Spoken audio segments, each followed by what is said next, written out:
coming out of executive session into our board meeting. First of all, I'd like to make a brief statement to you this evening, to the students of Jasper County School District, to the parents, to the community at large, and to our faculty and staff, to the administration, including our superintendent, Dr. Anderson, and to finally my fellow board members. I'm indeed humbled by this opportunity to serve as your chairperson of the Jasper County Board of Trustees for the next year. As you may notice, I acknowledge our students, parents, and employees before acknowledging the superintendent and the board. My action was not intended to diminish the superintendent nor the board, but was intended to remind us all where the emphasis should be placed on our children and our employees. I believe each of you will agree that we have significant challenges facing Jasper County School District, but the good news is that we're up for the challenge. It is important that we meet every challenge with transparency at the highest possible ethical standard. By being transparent with the public, we know that we're all being good stewards of the trust that has been placed in us. By acting in an ethical manner, the public will know that we act in the best interest, not the individual interests of the board or the superintendent. The results of behaving in this manner should be higher student performance and higher employee morale. Thank you very much for attending our meeting tonight. Now let's get started. Any recommendations coming out of closed session? Yes, Madam Chair. I'd like to make a motion that we accept the personnel report brought to us by Dr. Sam Wack Jr. for hires, resignations, and retirements. Second. It's been properly moved by Ms. Green and second by Ms. Mitchell to accept the personnel report coming out of executive session recommended by Dr. Sam Wack to accept the personnel report on hires, resignation, and retirement. Are there any questions? Hearing none, all those in favor, let it be seen by showing of hands.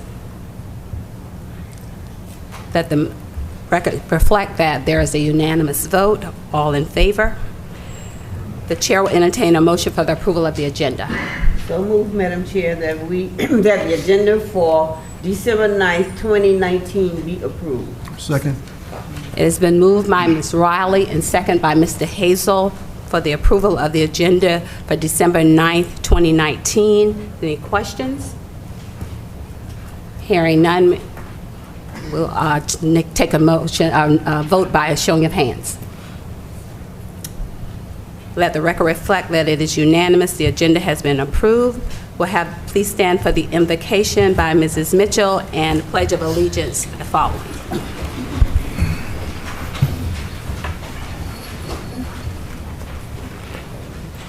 Our Father, we come at this moment thanking you for all that you've allowed us to accomplish up until this point. We thank you for our newly elected chairperson. We pray that you will be a guide in her life and that you'll support her as she goes through this journey.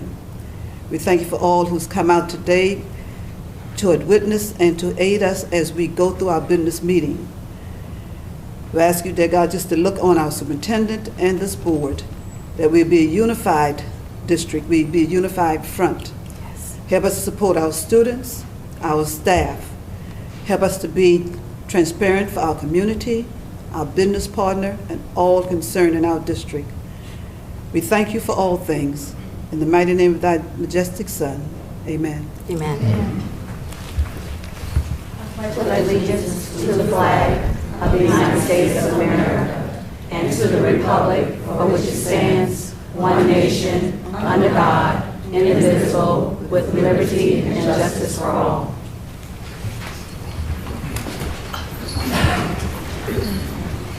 Dr. Anderson, Student Spotlight. Good evening.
prepare for my ACT test, I actually spent a couple days studying, making sure that I knew I was up to date on everything that I may not have known throughout my classes, such as trigonometry, and then a little bit of math, English, learning more about what I was a little behind in, such as grammar and punctuation errors. And then when I got my score back, I was not actually anticipating that high of a score. So my secret to the success is don't overstress yourself. Don't worry about the time that you have left in it, because even though all the tests are timed, if you focus too much on how much time you have left, it's just going to stress you out and you'll miss the easy questions. Some things I really like to do is I'm a huge fan of football. Follow football every day, make sure I know everything going on. Love watching it, love playing it. I love reading. I love reading anything, any book, any genre. And I typically just like listening to music. Some organizations I'm involved in here is I actually set a chess club here that meets every Tuesday and Thursday during our lunches. So I'm the founder of that, and I make sure it's all set up, make sure I help teach kids how to play if they don't know, make sure they understand it, and make sure that they do pretty well. Doing that has taught me how to, one, understand patience, because I have to sit there and make sure that I'm patient on them, make sure that they're getting caught up, I'm not getting mad at them for not knowing stuff.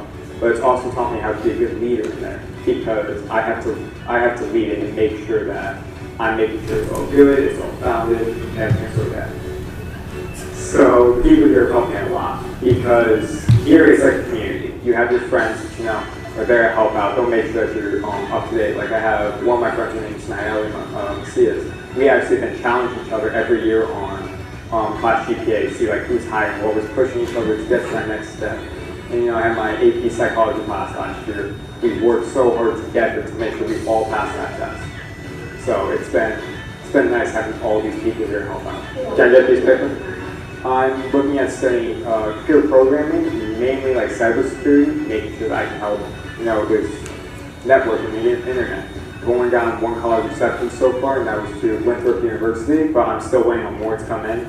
So far what I'm looking at is either London University or the Massachusetts Institute of Technology, if I can get into there.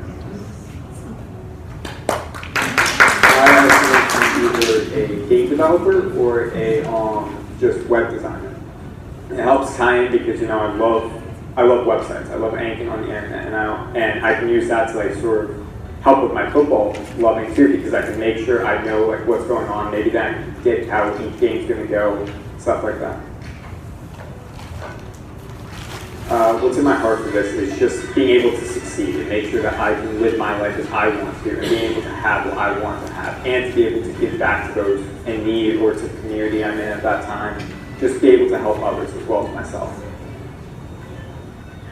Please join me in welcoming, again, congratulations, Sean,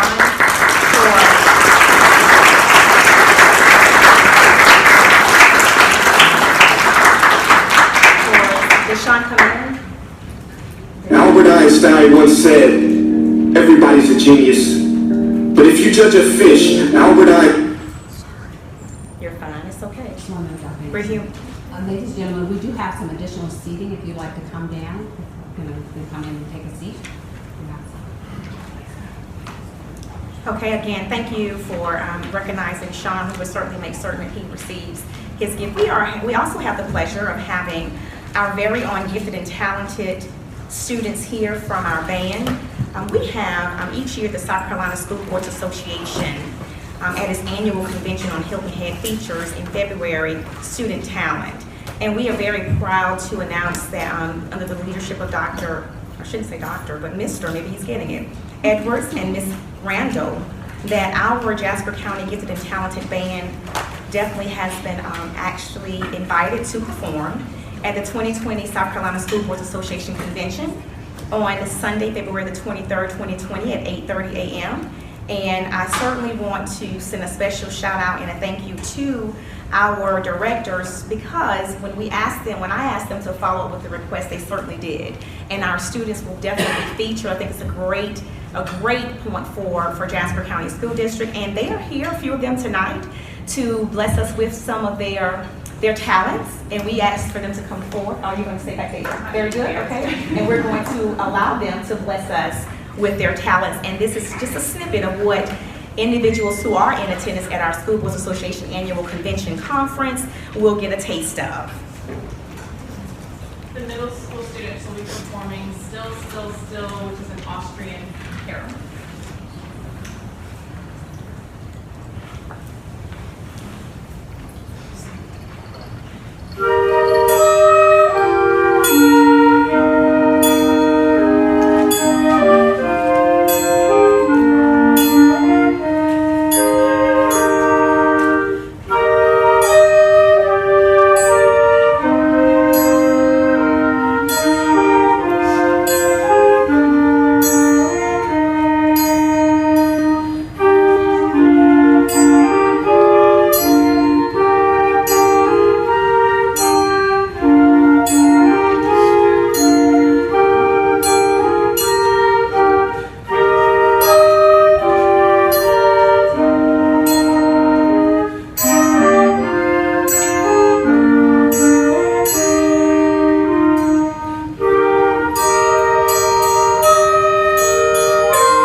special thank you and congratulations to each of you. To our parents, are there any parents here for the students who are here playing? If you will, please stand to be recognized as well.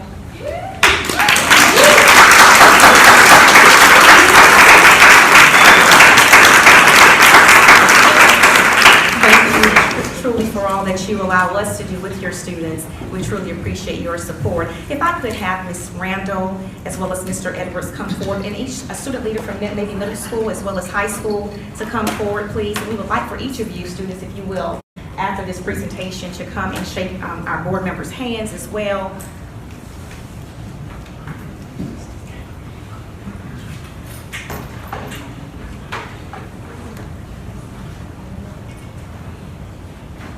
To Mr. Edwards and to Mrs. Randall, thank you for your outstanding leadership in music.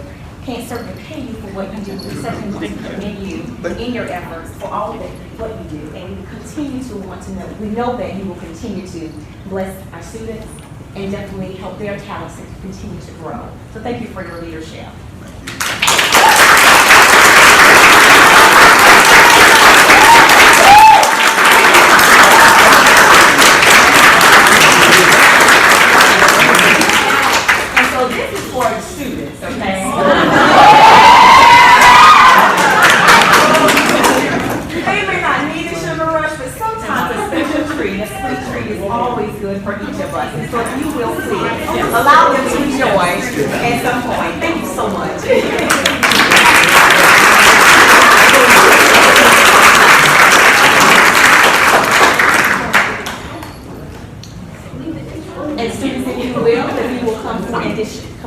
way to your left and shake our board members' hands.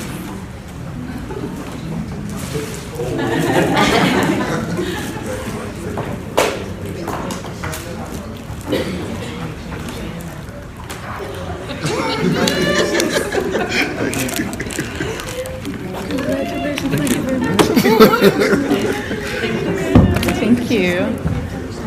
Hey, Granny.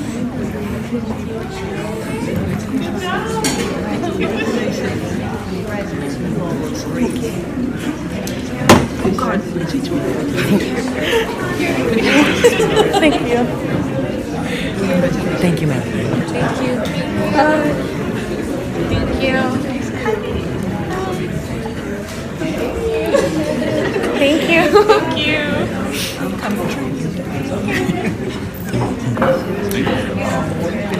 Hey. Thank you. Shake hands. Thank you. Thank you.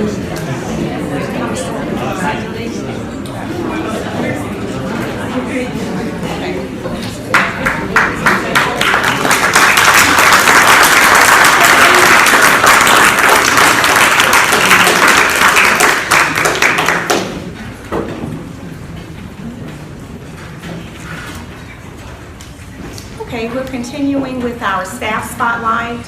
We are pleased to recognize a young lady who actually serves as in our Human Resource Office. This individual, each year the State Department of South Carolina partners with a nonprofit organization, the Milken Family Foundation, to identify and reward talented young educators in the state. And for 30 years, the Milken Educator Award definitely is an initiative that have awarded and rewarded inspired excellence in the world of education, honoring those top educators across the country with $25,000 of unrestricted awards. This year, the individual that was selected to serve on the panel in Columbia, who was sought after, was one of our very own in our Human Resource Office. They go through a rigorous and confidential nomination and selection process for the award. And Dr. Jenna Vaughn, our coordinator of recruitment and staff effectiveness, was selected based on her area of expertise in the area of teacher quality by the state of South Carolina. We are pleased to recognize Dr. Vaughn on this evening for, again, her hard work and her dedication, and for being recognized by the state of South Carolina to participate in the selection process. Dr. Vaughn, if you will, please come forward.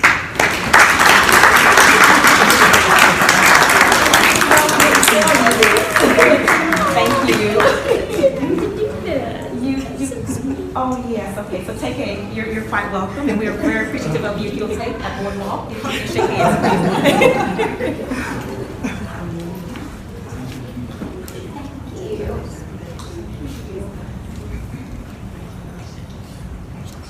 And as she is doing that, I have to say that many of you know that we were flagged by the State Department for not completing evaluations one year, last year, or year before last, I should say. But I have you know that under Dr. Vaughn's leadership, honestly, we are 100% complete with all certifications. We get an email daily, almost daily, from the State Department, because they truly watch us and our completion of what we're doing, particularly with evaluations, I should say. And so we are very pleased that she has honored the expectation and the recruitment that she is doing for our district. Again, recruiting the best for our teachers and for our students, I should say, to improve our academic outcomes. And we are very pleased to celebrate on this evening with our Office of Finance on tonight. The Office of Finance, for the 13th year, the Finance Department has received this award from the Government Finance Officers Association for a Certificate of Achievement for Excellence in Financial Reporting. And the Certificate of Achievement is the highest form of recognition in governmental accounting and financial reporting, and its attainment represents a significant accomplishment. So we certainly want to congratulate under the leadership of our Director of Finance, Ms. Carter, and certainly the members within her department for a job well done. And so we're going to call your name and to acknowledge you on this evening. When your name is called, if you will, please come and take a boardwalk as well. Ms. Carter?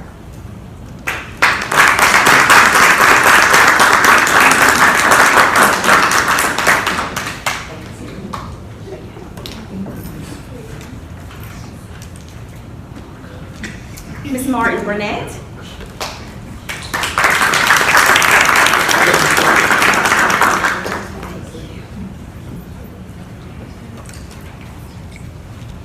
Ms. Broadwater. And she is on active duty. So we commend her in her effort. She is. She serves our country. Ms. Fuller.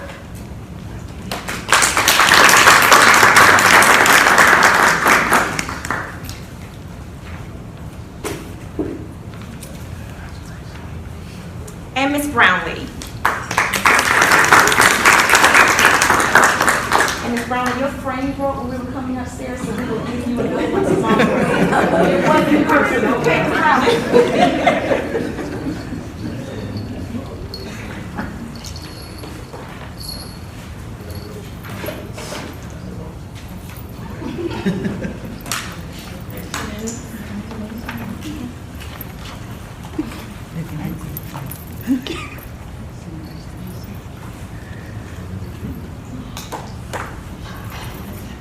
Madam Chair and Board, that does conclude our student spotlight and staff spotlights for this evening. Thank you.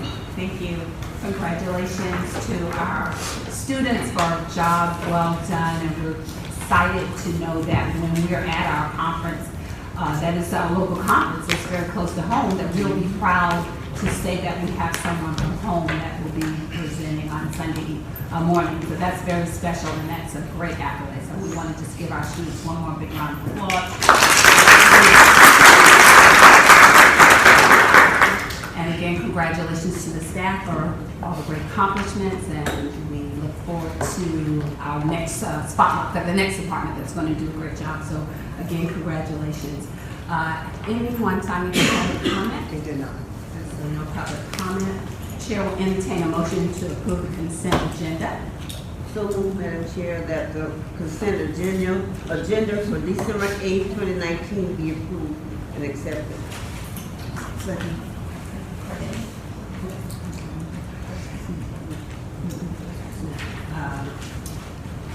Hearing a motion that the consent agenda motion has been moved by Ms. Mitchell, Ms. Riley, I'm sorry, and second by Mrs. Mitchell to approve the consent agenda. Question, Mrs. Rawlins had a question? Yes. Exhibit 9E.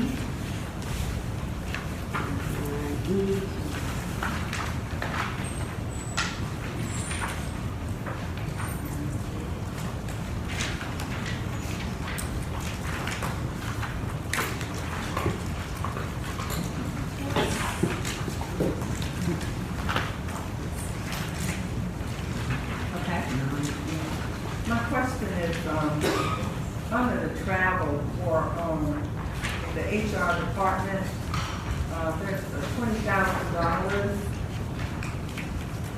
$360 for the travel. Is that one staff member, or is that the department? Oh, go ahead. Actually, that is, we actually pay for principals and other staff to go out on recruitment trips. So that covers travel in terms of gas, it covers hotels. Mrs. Vaughn has been to Pennsylvania, Virginia, Chicago, Illinois. We'll be returning to Pennsylvania. So it covers all that. We're even looking at Puerto Rico for recruitment of Hispanic. And that is somewhat misleading because that total amount is $20,000, but half of that is actually toward supplies as well for recruitment. So half of that is travel, half of that is the supplies for recruitment and such. Like the billboard you see on 95 is something that we pay for out of recruitment. Yeah, I just want some clarity on Yes, that. Yes, so I can now clarify this, so I have yes, what it is. Yes, sir. Thank you. Dr. White. According to the next line on supplies recruitment is at 10,000 already allocated in the budget. Yeah, well then, that's what that is then, but it should have been 20,000 total, which is 10,000 for recruitment, 10,000 for travel. Now the other travel, when you look at travel on that, there's also travel for taking teachers to recruitment, and that's what I think the difference is. So we took 4 teachers, 4 focus coaches to the math conference. We're taking teachers also to Kagan training in January. So that's where that other half of that $20,000 comes into play. So you're saying, Okay. so you're, Go ahead. so you're saying that travel recruitment and supply recruitment are 2 different entities? Yeah, in the way it's written, we have to propose a plan. We actually proposed $20,000 for recruitment. And in that, half of that is travel, half of that is supply recruitment. Then also another part of the Sarah pieces you'll find is that we pay for staff to go to professional development. So what you're seeing, where it says recruitment travel, but that's actually travel for teachers as well as recruitment for teachers. Oh, okay, I'm sorry. So it's written in these descriptions. Yes, okay. So actually, it is the 20,360 and then additional 10,000 for the recruitment? Right. The way we write it, when we submit it to Sarah, we write it based on the actual, based on the actual areas. And so when you mentioned the 20,000, because I didn't have it right in front of me, when you mentioned that, I know immediately that we put 20,000 in recruitment. Half of that is travel, half of that is materials for recruitment. Then the other portion of that, the only difference you see on here is instead of it saying travel recruitment, part of that really should be travel for professional development as well, but it's all encumbered under that HR travel. Okay, so for clarification, we have $20,360.60 combined recruitment plus supplies and recruitment travel. So none of the 20,000 is pulled out for the supplies. Yeah, because that's on a different line item. That's correct. And the supporting documents are And the supporting documents, okay. Yes, ma'am. Did that answer your question, Ms. Rollins? Yes, thank you. Sorry for the mix-up. Okay, okay. All right. It's special revenue funding. Special revenue, okay. Yeah. All right, Ms. We get rural recruitment initiative funding from Sarah, and that's what this money is. And basically what we do is allocate it toward the different areas that Sarah says that we can allocate it toward. Okay. And so, but when you get it on this list, you get that combination. That's why they've attached these addendums so that you could see really where the money goes. Okay. All right. Ms. Green? In the approval of the minutes, Yes. on the second page. I have a question for Dr. Samwack before you left the podium as Madam Chair, but I can come back to it. Well, we'll come back to you, Mr. Murray. Ms. Green has the floor right now. Thank you. Okay. Thank you.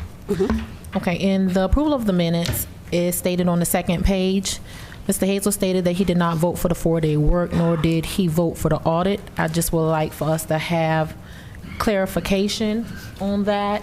We had our staff to look into this. I would like for the public to know the outcome and if we could correct that to reflect what actually happened. Okay. Dr. Anderson, you want to answer that? Yes, at the very last meeting, we were asked to pull the videotape actually to basically see whether or not the vote was in the affirmative for the 4-day work week and for the audit, because Mr. Hazel did indicate that he did not vote for either of those motions. And so we were able to locate the video and the video footage for the 4-day work week voting, but we were not able to locate that for the audit portion. And so the 4-day work week does indicate the affirmative that Mr. Hazel did vote for the 4-day work week. Okay. And so we did not change any motions in the minutes because the minutes were correct as written. Okay, thank you. Any additional questions? Mr. Murray. Yes, ma'am. Dr. Wack, you mentioned billboard on I-95. Where exactly is that located? It is located between exit 22 and 21, right after you pass the little prison. Yeah. It sets off to the right, right there Okay. on the right-hand side. Okay, all right. And we do have an intention to add another billboard coming from the Hardyville direction, Right. so that we can capture both sides of I-95. Okay. Is there any plan of extending beyond the county with the billboards? If the money extends, if the money extends, we will, but we wanted to at least make sure that Jasper's present. We could potentially see going off of exit 8, headed in to that area, but it just depends on what's available, to be honest with you. But generally, we try to stay within the confines of our county.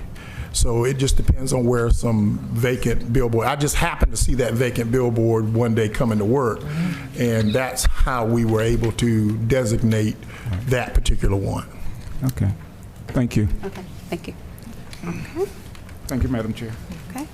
Here now the questions. Are we ready for a vote? All those in favor of the approval of the consent agenda as stand, please raise your hands. All those opposes? The ayes have it. It's unanimous. Okay. And we're down to reports and information. Start with the Cape Center.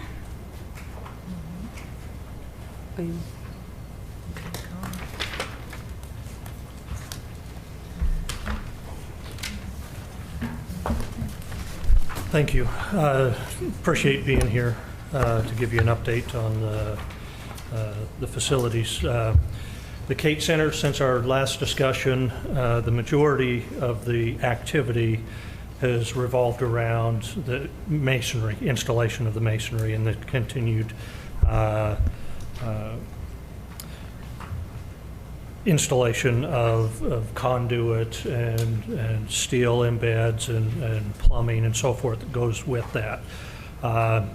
So as of today, the southwest corner that faces the freeway, if anybody drives by, that represents the top of that corner.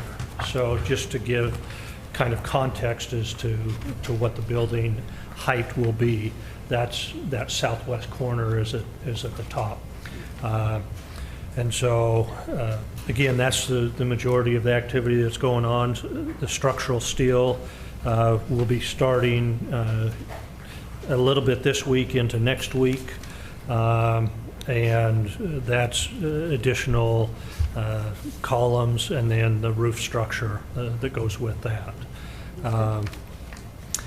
So the Kate Center, as far as the exterior repairs, we're still pursuing additional pricing, competitive pricing, to make sure that we get the best value for that, or those two projects at the two high schools, and hope to have the results of the pricing for you next month with regards to that. As far as schedule goes, we've had in the past month a couple rain days that caused some problems, and then some of the cold temperatures in the mornings. With the masonry, it has to be at 40 degrees and rising, so that has kind of pushed them to start a little bit later, but they're also working a little bit later into the evening until sundown, until it's getting dark. So from an overall schedule, I don't believe that the rain or the cooler temperatures has affected the completion date with regards to that. So, any questions? Any questions? No? Okay, thank you for your update. Thank you. Thanks, sir. Next we have the 2019 audit presentation by Emily. And Emily, you have to help me with your last name. Okay. Hi, my name's Emily Sobczak. Sobczak, okay. I thought I just like wanted to it's say it spelled, right? Yes, a tricky one. But I'm Emily Sobczak. I am the audit partner over your financial statement audit engagement. I'm with Green Finney. And so I'm here this evening to present the results of the fiscal 19 financial statement audit. And so that's for the year ended June 30th, 2019. Yes. So when it comes to the audit, a lot of the focus is put on us, the auditors. But it's very important to remember that that report that you have received, all of the information in there, the numbers and the disclosures, that is the responsibility of the district, and that reflects all of the hard work that your finance department and supporting staff are doing day in, day out throughout the year. And so it's very important that you have good policies and procedures in place to ensure that the financial information that's being provided, not only at year end for audit purposes, but also throughout the year, that you're receiving is complete, accurate, and reliable. If you don't have accurate financial information throughout the year, then you're not able to make the best strategic decisions for the district. Our responsibility then as your auditor is to audit the financial information provided and issue an opinion. We did issue an unmodified opinion this year. That's a clean opinion, the best opinion that the district can receive. And that opinion provides reasonable assurance that the financial statements are materially correct. So it is important that you note there that we're not auditing every single transaction that occurred during the year. That's not the goal of a financial statement audit. We are using some judgment in determining which transactions are reviewed.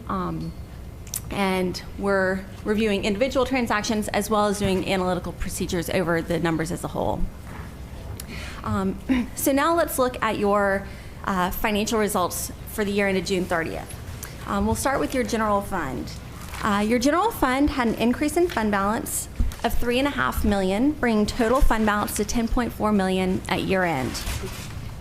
Now included in that $10.4 million is what's classified as non-spendable. These are amounts for prepaid items, so amounts paid during fiscal 19 that will be expended during fiscal 20. And that amounts to about $362,000. And then the remainder is what's classified as unassigned fund balance. So that's what's available for future operations. To put that in perspective, we like to compare it to your operating expenditures. And so that unassigned fund balance of $10 million is about 38% of your actual 2019 expenditures, or about 32% of your fiscal 2020 budgeted expenditures. There is a generic recommendation provided by the Government Finance Officers Association, which says that you should maintain a minimum of 2 months, or about 17% of your operating expenditures in your unassigned fund balance. Now, like I said, that's a generic recommendation given to local governments all across the country. And we know that there are some unique characteristics of Jasper County School District that would require you to want maybe a different level of fund balance available. And some of those characteristics include, number one, we're measuring fund balance as of June 30th. And your most significant revenue source, your property tax revenues, aren't going to start really coming in until January. And so it's important to have sufficient fund balance at June 30th so that you can get through the next 6 months of cash flows and limit the amount of short-term financing that you're using to meet your cash flow needs for operations. Having a good, healthy fund balance also allows you to make strategic decisions regarding capital improvements, and it allows you to get better interest rates when you do issue debt. And so a lot of different reasons why that fund balance is so important.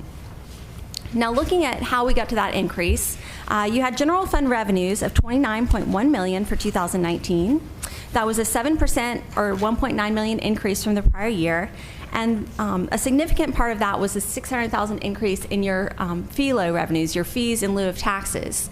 The reason for that was primarily because the bonds that were previously being paid with a large portion of your FILOs were paid off last year. And so now you're starting to see that income. And you also saw an additional $1.1 million increase in your regular property tax revenues. Your revenues were also $1.5 million, or 5% better than budget, and again, primarily in those areas of property taxes. On the expenditure side, we have $26.6 million for 2019. That was very consistent with the prior year, and below budget by $2.9 million, or about 9%. So next, we'll take a look at your entity as a whole. So looking at all of your funds combined, so taking your general fund, your special revenue and EIA funds, food service, debt service and capital projects, we're looking at total revenues of $48.9 million, total expenditures of $44.1 million, and then we're also reporting what's called other financing sources. So this is your proceeds from the capital lease that was issued right at the very end of the year. It was for $10 million, so that full $10 million was unspent as of year end because it was issued just a few days before the fiscal year end. And so you had a total fund balance increase of $14.8 million. But again, it is important to note that $10 million of that is related to the lease proceeds that, of course, are restricted. Now, in addition to your governmental funds, your financial statements also include what's referred to as the government-wide financial statements. And these statements differ from your governmental fund statements in that they report, in addition to your short-term assets and liabilities, they also report long-term assets such as capital assets and long-term obligations such as debt and a few other special items that we've talked about in the past, but I do think that it's important to kind of refresh your memory. One additional item that is reported is a net pension liability. And so this is your allocated piece of the unfunded actuarial liability of the state retirement system. The important thing to note here is that while it is a significant number, it's $34.1 million as of June 30th, that is not a liability that you have any control over. It's also not a liability that you're expected to write a check to pay off. Even if you could do that, that's not really an option. It's an actuarial liability, a long-term liability, and just your piece of the state retirement system's total liability. And so what's important to recall when it comes to the pension is that your employer contribution rates have been increasing over the past several years and are continuing to increase by 1% annually through fiscal 2023. And so that is going to have it has had and will continue to have a direct impact on your operating budget. Because to put things in perspective, last year we were looking at a rate of 13.5% for the employer piece. For fiscal 19, it was 14.5%. We're now in fiscal 20, it's up to 15.5%, and it will continue to increase until it gets to 18.5% in fiscal 2023. And so for a school district, the majority of your expenses are related to personnel. And so this is going to force those to continue to increase, even if you're not adding new staff, even if you're not hiring new personnel or offering merit increases, personnel costs will increase. And so it's particularly important to remember as you're making decisions related to personnel. I know that you have, as we just heard, an update on the new Kate facility, and I know that that is going to provide a lot of benefits to the district, but it will require some new staff, some new personnel to run that facility.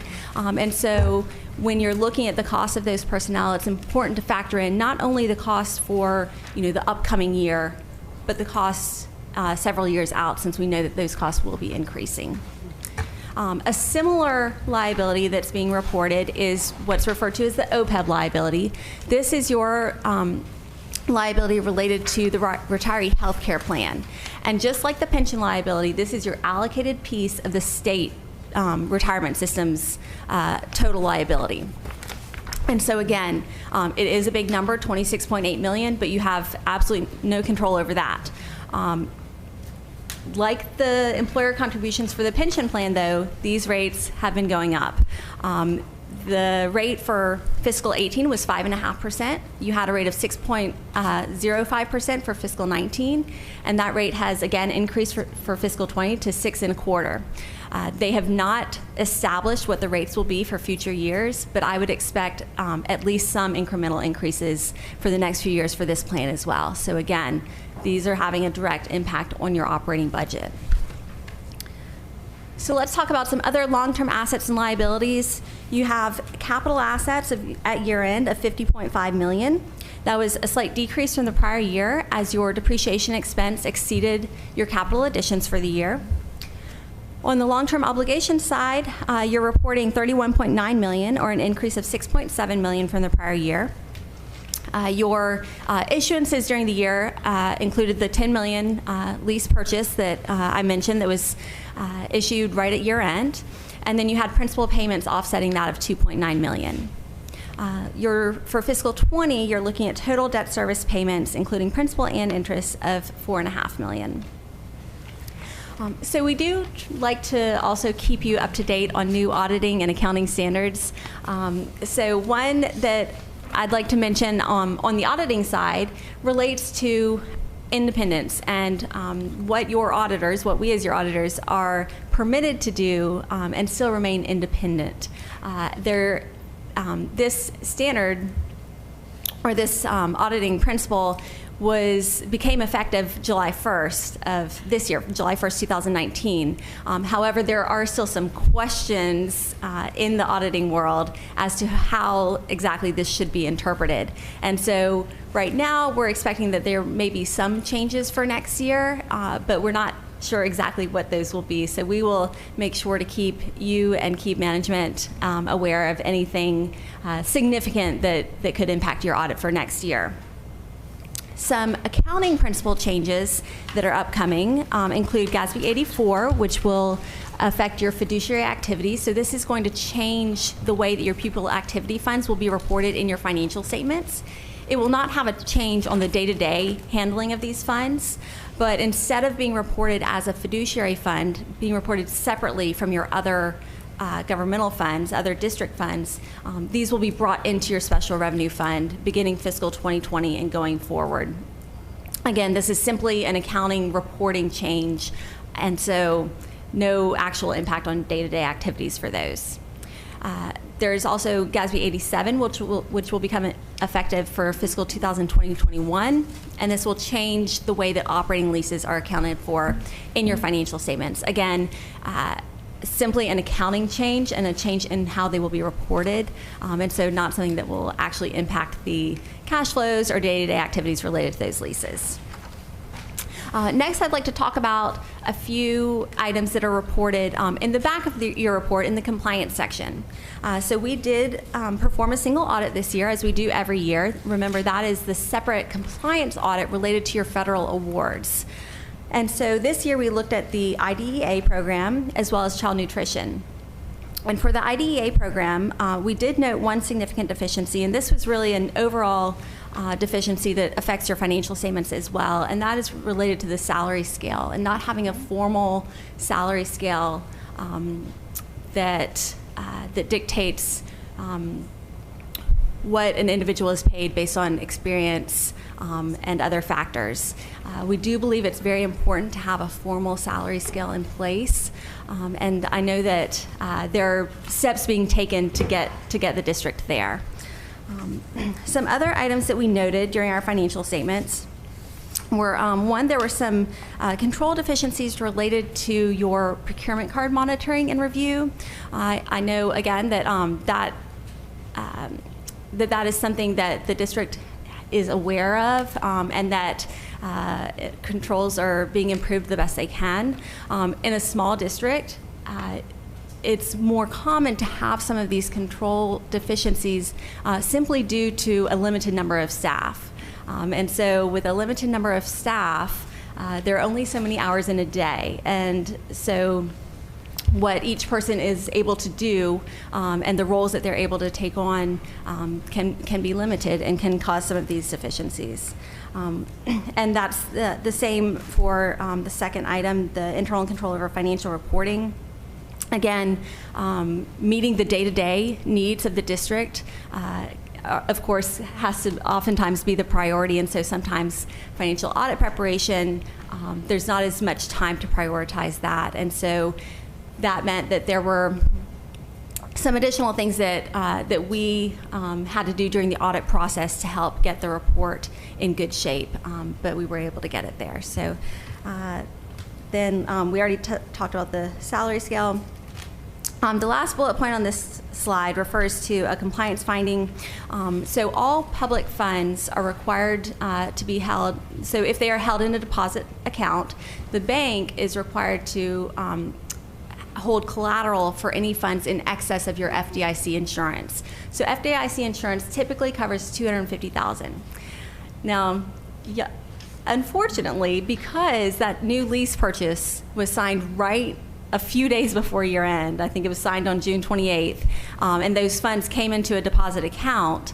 The bank, whether they were not aware or not sure what happened on their side, but those funds were not properly collateralized at year end. And what that means is that in the event of bank failure, then a portion of those funds could be lost. This has been corrected and is no longer an issue. I know that Ms. Carter spoke with the bond counsel the financial advisors, as well as the bank, to make sure that this hopefully will not be an issue going forward. I know that it's not an issue currently for these funds that are still held in the account. So just a few other items to talk about, because we do believe that in addition to reporting required findings, we do want to help add value to the district. And so there are some other areas that we think that you should be aware of, some room for improvement. One, I know that y'all had an IT security assessment performed, and that is a great first step in making sure that that your district is properly addressing the risks related to IT security. The next step, of course, is taking that report and implementing steps to address the issues that were identified. And so we do want to bring that to your attention. That is, of course, an important matter to address as timely as possible. The next, segregation of duties. Like I mentioned earlier, with a small district, you have a limited number of staff. And so the important thing here is not to think, this means we've got to hire a bunch of new people. That's not what we're expecting you to do. But it is important to be aware of the risk related to the limited number of staff you have, and to make sure that you are really taking your fiduciary role and responsibility seriously and performing reviews, as I know y'all ask great questions, so it sounds like y'all are doing that. On that note, we noted some areas for improvement in the financial reporting that's provided to you as the board, and expanding on the information that's already being provided to include additional information on how revenues are coming in compared to budget, so that you can compare that to where your expenditures are coming in, and give you a better big picture of where things stand. We also have a couple of comments related to communications and the relationship that you have with Jasper County. At times, the communications with the county are not great. You're not always receiving timely reporting from them. And I know that that's something that Dr. Anderson and Ms. Carter have both really worked to improve those communications, and it continues to be a struggle. And so if there is something that that you as board members can do to assist with that, then we would encourage you to attempt to encourage the county to communicate better the funds that they hold on your behalf. On that note, we do think that there are some interest revenues that the county is retaining that really we think should be owed to the school district. And so I think that that's another area where some communication with them to make sure that the district is receiving the proper amount of funds from the county related to the funds that they hold on your behalf. And then finally, we do always like to remind you that with the Pupil Activity Fund, so these are the funds held at the school accounts, that there is always some risk there. These are disaggregated funds. This is a common risk for all school districts across the state. When you have money coming in at the school level and cash changing hands, beyond the finance department, there is some risk there. The district has good procedures in place to address those risks, but it is important to note that that risk is not going to go away. And so finally, that brings me to my conclusion. I'm happy to answer any questions that y'all have, and thank you for being patient. Questions? Mr. Murray? Thank you, Madam Chair. Thank you for the presentation. The 16.7%, the minimum, now is that, I think you said that is across the board, across the nation? Yes, sir. That is the recommendation provided by the Government Finance Officers Association. Their recommendation is that, in general, your unassigned fund balance should be no less than 16.7% of your operating expenditures. But like I said, that is a very generic recommendation and doesn't take into account the unique aspects of any particular entity. What would be some of the unique aspects? Well, one, of course, would be that we are in a coastal community. And so as we have experienced, we are at a much higher risk for natural disasters. And, you know, when hurricanes come through or when there are other significant weather events, there are immediate cash needs that you're faced with. And while FEMA and other federal sources typically will provide some reimbursement for those costs, that reimbursement takes a long time to come in. And so you've got immediate cash needs that you need to be able to meet. And having the fund balance available allows you to meet those needs or other unanticipated needs without having to cover them purely through short-term or long-term financing, which of course comes at a cost. So California example, I have to worry about earthquakes and fires and yes, Midwest sir. Tornadoes. And We've all got something. Yeah. You also mentioned about Fdic Insurance. I think you said that some of our funds was not covered or something to that effect. Right. So FDIC insurance is limited to $250,000, and so for school districts and for all other governmental entities that handle public funds, there is a requirement that funds held in a deposit account must be collateralized by the bank. So the bank should be holding collateral on your behalf to ensure that even in the event of bank failure, you are able to recover 100% of the funds in your deposit account.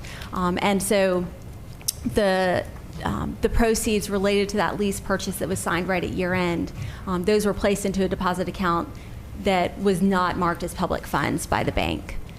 And so they were improperly not collateralized by the bank. Now also, you mentioned that the county had some money for us that we did not. I guess we did not get the interest, and I don't know if that's something that needs to be addressed by you or by Ms. Carter. But if you can, do you know whether or not they have paid us the interest that they made off of our money? And to my knowledge, they have not. And again, this is based on our review of your funds held with the county. It does not appear that they are allocating interest on the funds held on your behalf to the district. And so we think that that is a discussion that needs to be had with the county by the district to make sure that there's an agreement reached on how they will allocate that interest. Because even if they determine that, you know, that they are due some fee for managing your funds, I would think that y'all would still be receiving some of that interest. Thank you very much. Ms. Green. I wanted you to elaborate on the interest from the county, but Mr. Attorney Murray have addressed that. I haven't had a chance to go through this booklet in depth, but there is an error in the front of it. With my serving since, it says 2013 and it should be 2015 in the page right here. Page 3. Okay. Well, you have the board members listed. That year end June 30. This is coming from the report we received, the full compliance report is where she wants the correction. Okay. Other than the interest, is there anything else we need to be asking the county for? I just more timely communications. Okay. Ms. Rawlins? Yeah, to piggyback off the interest, mentioning the interest, I see that we lost like $70,000 because of the HVAC. The $10 million that was deposited into the bank was a non-interest. So we lost like non-interest bearing account. So you say that we lost $70,000? Is an estimate on what could have been earned between the time that those funds were deposited, and those have since been moved to an interest-bearing account that is properly collateralized. And so I guess that was to kind of put things in perspective, that if you're, and again, some of this relies on the county, but if your funds aren't being held in interest-bearing accounts, then those are real dollars that you're losing out on, especially since the local government investment pool, which a lot of your funds are currently being held in, it's been doing quite well, and so the interest that can be generated is not insubstantial. I hate to hear we lose out on interest money. Ms. Gerald? Thank you, Madam Chair. I hope I have this so you can hear me. On page 8 of your PowerPoint, as it pertains to compliance, I would like you to elaborate somewhat on the ineffective salary scale. Can you hear me? Yes, speak up, please. I'm speaking as loudly as I can. Okay. If I push it I will repeat it. I don't think you need to turn it on. It's on. It's on. Okay. It's green. Okay. When you say ineffective salary scale, what comes to mind is the fact that the salaries within that department may be higher than other departments. I would like you to clarify it for me, because I'm not sure what it is that you're saying. Okay, sure. This is district-wide, and so it's not necessarily one department compared to another department, but individual employees, individual staff, an individual, because there is not a formal salary scale, an individual with the same experience and credentials might make a different salary than a similar individual. And the salaries are approved, but they just may not be consistent due to the fact that there is not a formal salary scale in place. We do have one now. Or there was, yes, I apologize. That's right, there was not. Yeah. Okay. So what's reflected in the report is the salary that the person was receiving before we adopted the formal salary scale. That's right, because this is for fiscal 2019. Yes. Okay. I just needed clarification. Thank you. Okay. That's a great point. Yes. It does be clear that we get approved and adopt a salary schedule for that purpose. Because we realized that there was not something that was consistent. And so yes, since that time, there is one, and it is being followed. These persons were being paid not necessarily on experience or degree or whatever, but just something that someone decided, and that's what they paid them. Okay. Okay. Thank you.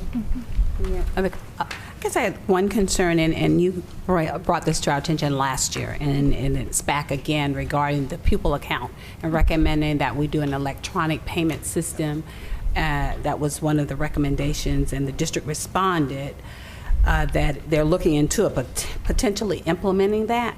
So Dr. Anderson, I guess Ms. Carter, where are we as far as the implementing process of this? Because this is the second year that I've sat and this has been brought to the attention of the board regarding schools.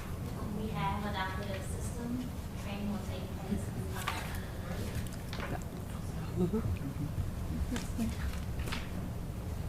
in the Okay. We did adopt a system that mirrors or works well with our ERP, which is our accounting system, Smart Fusion. Our finance staff was trained on it, and we do have the websites up and ready to go forward. We just have to train our school staff on how to use the system, which means setting up the various pupil activity accounts to be able to pay online for field trips, senior dues, or anything of that nature. And we're trying to use it also for sporting events, for prepaying of sporting events, so we can get rid of the ticketed system at the gates. Okay. Okay. Awesome. So January 2020 is okay. So before you leave, that would be going through and logging in through the student account and not using a cash app or any other item like that. Okay. Correct. Thank you. Okay. All right, Ms. Rowell. I think that most of the questions that I had been answered, but I just want to make sure that the recommendations that were handed down to us from the auditing firms, are we going to follow those recommendations, Dr. Anderson? Oh, absolutely. We have to provide each year. In your book at the very back, your findings are there, and the district has already responded. Yes, I saw that. This is where we are, and we will definitely comply. Okay. Yes, ma'am, we will. Thank you. We will. Our goal is to improve each year. And, you know, I do want to commend Emily as well as Ms. Carter and her team, because it was a lot of work, most certainly, and a lot to, right now we have a member of the finance team that's on active duty. And so those roles actually now come to, you know, that one person in office that's trying to continue to carry the business of our district. But, you know, one of the things that we worked on, and I want to go back to the process in which we use. One of the things that I definitely took away when we first arrived here, based on our audit recommendation, was certainly credit cards. Okay, so the only individuals that hold credit cards is literally the board, and so we're able to manage that better. And so there is no entity other than the P card that we use in departments, and we've since having an issue that we had to bring to the board's attention. We've since decreased that from the school level, and so we currently have, I think, 5 or 6 P cards that are held at the district level now, not at the school level, so that we can truly monitor the process, and we require purchase orders is what we've done. And so we've already started that. The one thing that I've said to Mrs. Carter and to everyone, not going to do anything that's not my money, period. And so we are very keen on what's spent and what's not spent. And Emily mentioned in the report, one of the things that we're very proud of, we balanced our budget this year. That was our goal. But we've also decreased personnel costs this year, and we've also we were 9%, I believe it was, below our spending. And so that's an improvement for us. And so we're really working diligently to make sure that we are definitely using taxpayers' fund, number one, the right way, but number two, to make sure that we are being transparent. And so I do want to remind the public that is here, anything that you see tonight, anything that you see will be online. You can certainly reference that. There's a transparency report that the district has to post monthly. You go to the finance website, you can literally look at every check that is written, who it's written to, the amount, etc. And that's on the transparency report that's required by the state. So yes, we are improving, and we will certainly look to improve, because we want to say that we definitely have done right by what we have. Okay, and not to pry, maybe so, because the board may be able to help. The communication breakdown between the county and the district. Yeah. Yes, ma'am. Is there anything that you think that the board could do to help with that? To be honest, Ms. Riley and to board members, I'm not sure. I have a meeting scheduled, and I will let you all know. It just may be a communication that we just need to have with the right people so that they can understand. I have asked to be on the January agenda with our county to give them an overview of our findings as well, and just an overview of our year as a district as well. The same report that you'll get tonight, they'll get in January. Just to keep that line open, but also to answer any questions that they may have. And so I'll be looking to meet with Andy and to have some conversation with him. Saw him last week, and so I can keep you abreast of how that's going, most certainly. Just to commend the district for the diligence that you're taking in addressing the deficiencies that we have.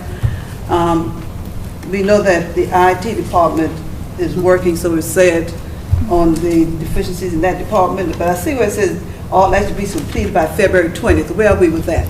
February 2020?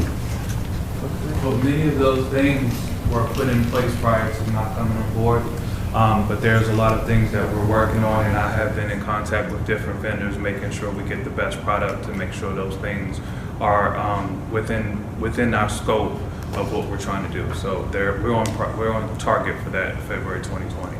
So you don't have to reinvent any wheels right now? We're trying to avoid that part. Yes. So one other additional thing, Emily, in reference to the actual fund balance. So we know that 10 million is allocated. That's right. So what we have actually is about 4.8 million in our fund balance. We can actually say, because you said 14 and the 10. That's your total fund balance, but remember, included in that is many of those funds have already been designated or are restricted. So in your general fund, you have fund balance of about 10 million unassigned. Okay. And so that's what is unassigned, undesignated, and available for future spending or future designation. Okay. All right. All right. Any other questions? Right. Thank you. And thank you to Dr. Anderson and Ms. Carter. They and their staff work very, very hard and were wonderful to work with. So we really appreciate that. And I know y'all appreciate having them working with you. Thank you. Thank you so much. Thank you.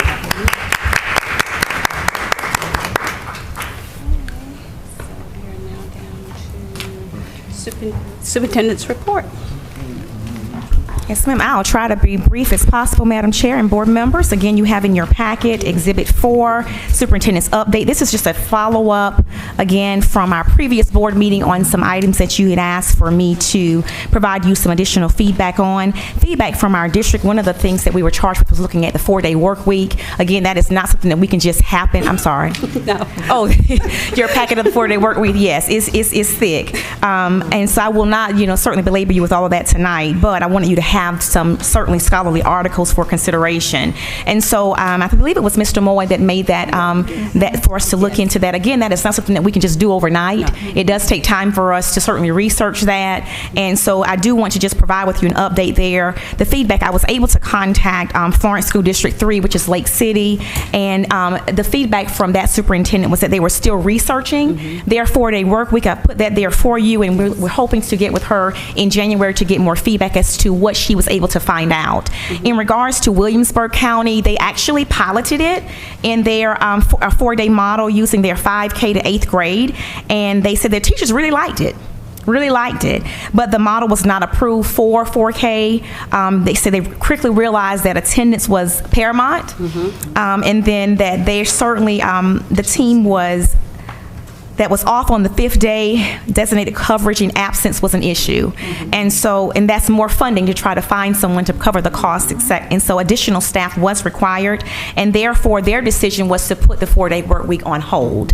Again, I've included for you at least 5 scholarly articles that I was able to pull. I am still reading those articles, and so we will certainly provide a summary for you of those articles and what the plus and minuses certainly were that might be applicable to our district. Okay. In regards to, we have a grant award notification that was provided to us by the state. Beta Box is what it's called. It is part of the General Appropriations Act, the proviso from the Education Oversight Committee that will allow a Beta Box, which is just almost a classroom on wheels, to come to our district to provide definitely hands-on STEM activities to our students. I had certainly a conversation because my concern was that we have spent a great deal of funding here in our district to become innovative in what we're doing. And so we've added a STEM lab at both of our elementary schools as well as our middle school, as well as we've extended STEM to our high school, and we're still making that expansion. And so we wanted to make sure that this was not something that was going to duplicate what we were already doing, number one, but to take learning for our students at a different level. And so we are looking to see whether or not we're going to just provide the field trip model on site for all of our schools as opposed to just the middle and the high school as the grant was intended. And so we will have some feedback to you in regards to that. This is at no cost to our district. I think it was maybe 10 districts that were selected, and we were one of those 10. And so that is something that we're very excited about and looking forward to the outcomes for our students. As well, we were asked about to provide an update about the Jasper County Schools Wall of Honor. From my understanding, this is something that was asked for the last, now he said, Mr. Moy said 3 years in his absence. Won't belabor that, but the Wall of Honor, as it is written there, we provided it for you a draft. The person that's overseeing that is definitely our coordinators of special services, Mr. Darrell Owens, and the purpose of the Wall of Honor is to recognize the accomplishments of Jasper County School District graduates and staff. Anyone can be nominated for the induction, and we're looking to certainly tentatively have final approval from those that will be recognized when we roll this plan out in May 18 of 2020. Okay, and so by that time our CAPE facility should be ready to go, and we can certainly do a ribbon cutting and also an unveiling of those individuals, and we will certainly bring that to the board again. And we're looking to have representatives from our committee of stakeholders as well as business representatives and individuals who are definitely non-biased to the selection process. To be fair, you have an attachment there with the information for your review. STEMU wanted to provide for you what we are already providing for our students here in this district. I'm not sure the story is truly being told exactly how innovative we really are with STEM that our students are truly getting on a daily basis. And so we currently at our high school have the four STEM industry and pathways that are current right now for our high school students. They have cybersecurity, engineering, aeronautics, and the additive manufacturing, which is 3D printing. And we've also, again, as I've added, that we have 3 STEM labs that we've certainly added. And if you go to Original Elementary School, you will see an addition to their STEM lab where they actually, outside of their STEM lab, have a more open collaborative model that they're actually using for more hands-on learning. And so we're very excited about that. So what we're looking to embrace, and I mentioned this very briefly to you as a board, that we're looking to embrace through our Advanced Ed Accreditation Agency, which is now Advanced Ed Cognia, and they've changed their name, so they're a conjunction. And so what we're looking to do is to actually apply to be a STEM nationally certified district. We believe that we have the capability to do such. We think that we have spent a lot of funding to make it happen, and we're going to start charting the process for that application. So we'll keep you abreast of that. And so we're challenging ourselves, again, to step out of the box to make sure that not only is our district being recognized, but we're taking ourselves to a different level to make sure that we are, again, providing what our students need from a hands-on approach, but that they can move beyond the walls of our schools, but also the community, and to be able to give back as well. And so what you'll see there, again, is that we're very excited about that, and I'll talk a little bit more about that in a further presentation. The Jasper County School District Student Services, I gave you an update on that as of November the 15th, and that number may have changed just a little. We have 11 students, or had 11 students there in JCAP. Just wanted you to know that we're using a blended learning model there, and so it's approved by the state, and so we have had our blessings from the State Department, and we're very excited about that. So our students are participating in a blended learning model, which includes a CELIS, which is taught by a certified staff member. Okay, and so it's not just a computerized online program, it is certainly recognized by a certified staff member. And so it's a facilitator model that is being followed. Again, direct instruction, the state requires that we provide 2 hours of direct instruction per content area. And so what we're doing is providing that, and I've attached that schedule for you there with the high school teachers who are certified in those areas, who are providing the support to our students, as well as we're providing soft skills to our students and service learning when applicable. Okay, and that information is there for you. I was also asked to provide an update in regards to the Richland Hardeeville High School homecoming activities. As of December 2019, the administration team has not finalized the plan. I am reaching out to an individual who reached out to me, and she currently works in another district, but we are working together to look at something that we can certainly feel good about, that we can say is streamlined to a point that we can all be proud of, and that we can provide for our alumni as well as our community as well, while working with our county. And so we'll bring that plan back to you forthcoming. That has not been finalized. In regards to enrollment, currently right now, the last enrollment you had was 2,687 students. Currently we have at HES 676, Richland Elementary 885, Hardeeville Richland Middle School 519, and Richland Hardeeville High School 629. This gives us a total of 2,709 students. We are growing. We really are growing. Contrary to what might be being said about individuals leaving, they're also coming. And so we're very excited about that, and that brings me to provide for you a Superintendent's 2018-2019 annual review. I will not read to you. I don't believe in reading to people. We'll give you certainly a summary, provided this to you, I think maybe Friday for you to look at. Hopefully you've had a chance to look at the information. Try to make it as painless as possible and not to give you so much information, but do you have a question? I'm sorry, Mr. Hazel. You're sure? Okay, very good. Okay. 2018-2019, what we want to provide for you is a summary layout of the information as a district where we are. Policy and governance is an area. There are 6 areas there that we will look at: planning and assessment, instructional leadership, organizational management, communications and community relations, and professionalism. Policy and governance. The performance standards there are as is for the superintendent, and you'll see artifacts listed there. I'll just summarize again. The superintendent's performance standard was certainly to work with the school board to develop and implement policies, the function as a primary instructional leader, to oversee the day-to-day operations for this district, and to work with individual groups and agencies to maintain a safe and productive learning environment.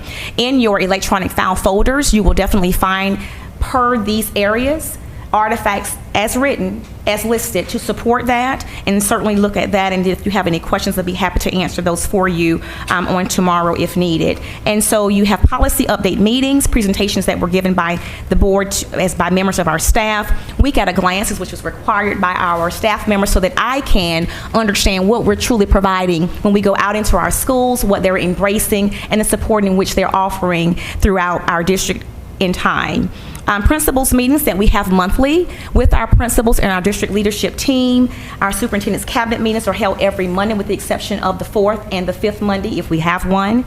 And on those days, they're in schools actually doing walkthroughs and following up and supporting PLCs, etc. And so we've tried to be very visible and hands-on in our approach of what we're doing. Meetings with specific community groups when applicable, and the workshops that we provided again in 2018, 2019, and our board briefs and updates, etc., that are listed there as well. Referencing planning and assessment, the performance standard there was to certainly employ various processes for analyzing and gathering information to assist with data decision making. Also to collaborate and develop an implementation for our district strategic plan, and that plan is definitely listed and online.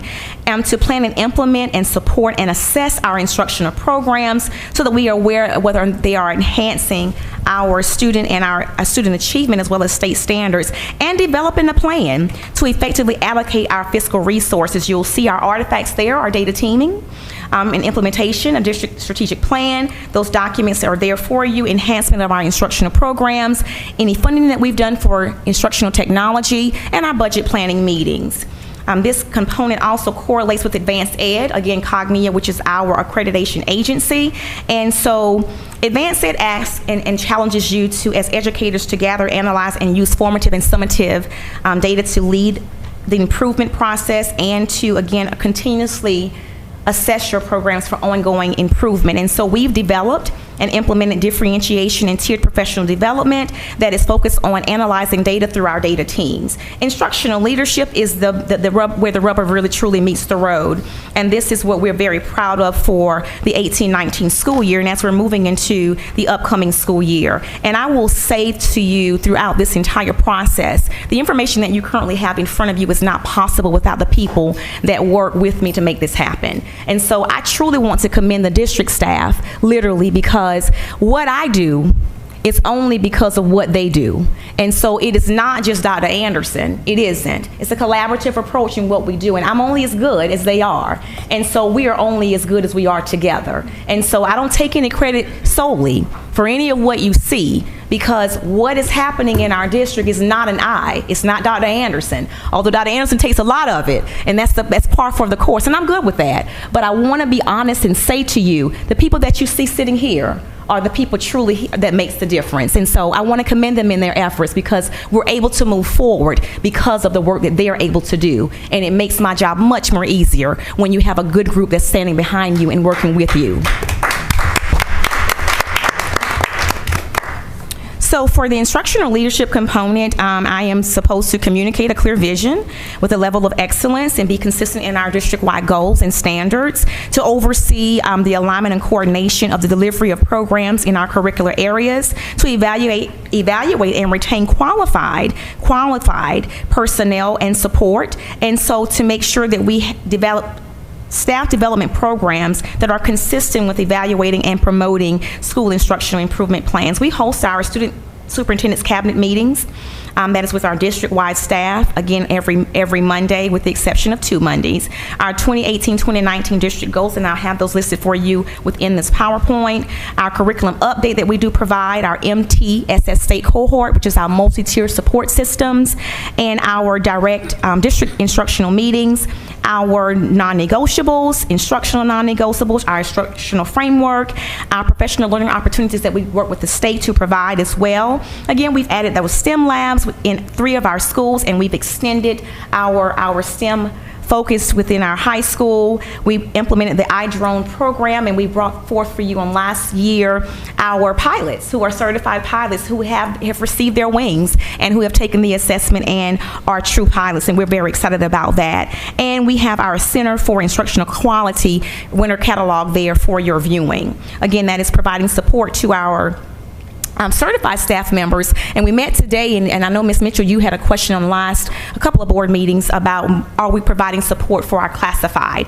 and we certainly are extending those opportunities to our classified staff as well. And so we will be rolling that information out to them as well, and we are providing those through PLCs and through some of our other contracts that we certainly have with some of our consultants, but we're certainly going to make sure that we are able to do the same thing that we're doing for our teachers for them. We are able to pay our teachers for coming through special revenue, and we're going to do the same thing for our classified staff as well. Okay, and so our performance standard continuing in instructional leadership, identifying and resolving problems for effective problem-solving techniques, assessing the factors that affect student achievement, and looking at areas of needed improvement, and looking at how we take our learning environments and we maximize student learning. Our instructional technology coaches are at both campuses, our Hardeeville campus and Ridgeland. We are one-to-one mobile learning, K-12, and I do want to commend our board for allowing us to move forward to certainly purchase the needed devices, because you had to approve that type of purchase, and we truly commend you in being, definitely aggressive as much for us to do that, and so we are proud of you for that as well. Our technology proficiencies that we certainly use with our teachers to make sure that they're using technology appropriately, and again, the Microsoft Educator community and any intervention structures that you see there. As a result of our instructional leadership impact, our school report card improved this year. And while we're not where we want to be with all of our schools and in the academic component that needle still needs to move, it's moving. It's not where it used to be. It's not stagnant. But the state, based on, again, the accountability model, measures us as a district with other districts based on our report card rating, okay? And so we are very pleased because with this current model for the state, any school that is unsatisfactory, the state has any type of jurisdiction, if they decide, if that truly passes, to come in and take over any school with an unsatisfactory rating. Well, we're good. We're good certainly for the upcoming school year, and we look to be good for the following school year as well, and even better than where we are. And so as a result of what we believe is the hard work that's going forward, contrary to popular belief, Hardeeville Elementary on last school year 17-18 was at an unsatisfactory rating of 32, with a rating of 32. They currently are at average, with this is 52, and I want to give that staff credit as well as the leader, because let me tell you, if the wind blows just a little, they were 1/10 of a point from being good, okay? 1/10 of a point from being good. And that really and truly is a half a student if we could have found where we could have gotten that point from. And so major work done there. And so we're very thankful for the work that they've done. For Ridgeland Elementary, average on last year with a rating of 44, average this year with 46. So they've maintained and also improved, Hardeeville Ridgeland Middle School, average of 36. They moved to good.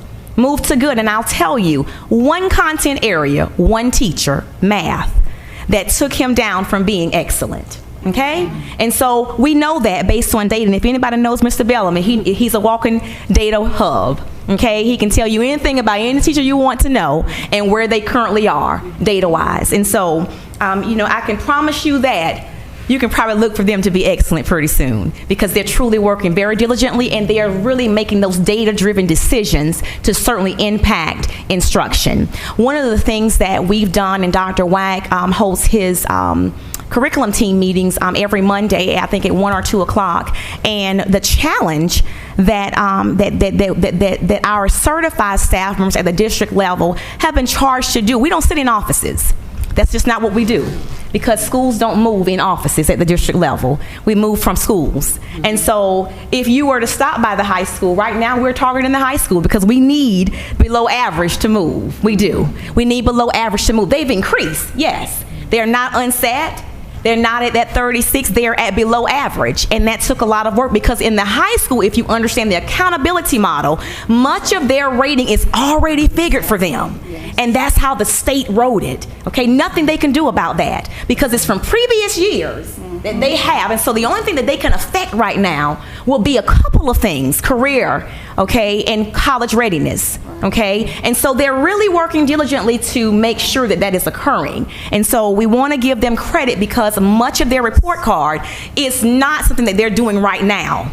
Right now, we can tell you some components of where they're going to be, okay, based on where they currently scores of students already are. And that's nothing that we can change unless the federal or state changes their own accountability model. And so what we can change, we're working on. And so we're in the schools every hour, on the hour. Am I correct, Dr. Wack? Okay, the team is sitting here, and we look forward to a change. Okay, not an option, guys. It's not an option for us, and it's not an option that I can not come before you and say, this is what we're actively doing. And so we're very proud of the work that has happened, and we're very proud. It feels good to go to a meeting, okay, when they're trying to wonder, what did you do in Jasper County? It feels good. It does, but it feels good because we have people here who truly are delving in to make it happen. And Mrs. Mitchell, you said something to me on last year, and you said, you know, we're looking for some things at the end of the school year. We are. And so we've provided that, and we're very happy about that, and we're looking for, Ms. Green, you challenged me when you recommended me for hire, that we are looking for you, Rochelle, to move this district forward, and we're coming to you if it doesn't move. That was a charge publicly that you gave me. And so we've accepted that charge. We moved like we said we were going to move. We did. And yes, we've taken some hits. We're going to keep taking them because we're not bending or apologizing for making sure that we are moving our kids forward. We are working and supporting our teachers. We are. And I know they're uncomfortable. We're uncomfortable because the state is not giving us any type of leeway, because we truly are judged on our report card rating. And so therefore, we are looking to continue to move forward in the right direction. And I do want to commend, again, the district staff, teachers, and also our community and our parents, because we do have individuals who do call and they want to know, what else can I do for my child? How can I log in to help my child? Can you give me some extra support for my child? And so we are looking to try to certainly work to continue that. The district, and I've included there for you a slide to correlate the advanced ed, because our district did have an improvement priority that we needed to work on, and we certainly have been audited by advanced ed. And again, without advanced ed, we can't be accredited. So we can't issue diplomas without the accreditation. And so we have to keep it.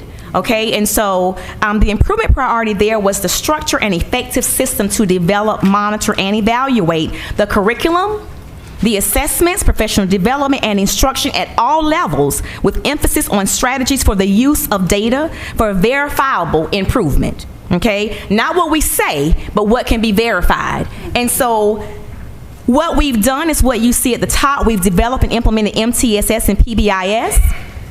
We develop a differentiated tiered professional development through our CIQ and our data teams, and we've created and executed STEM and STEAM in our learning environments, and we've also integrated technology for our students and our staff. In organizational management, here I'm supposed to actively make sure that the environment is safe and positive for students and staff. We've added SROs to JCAP, which is grant funded by the state.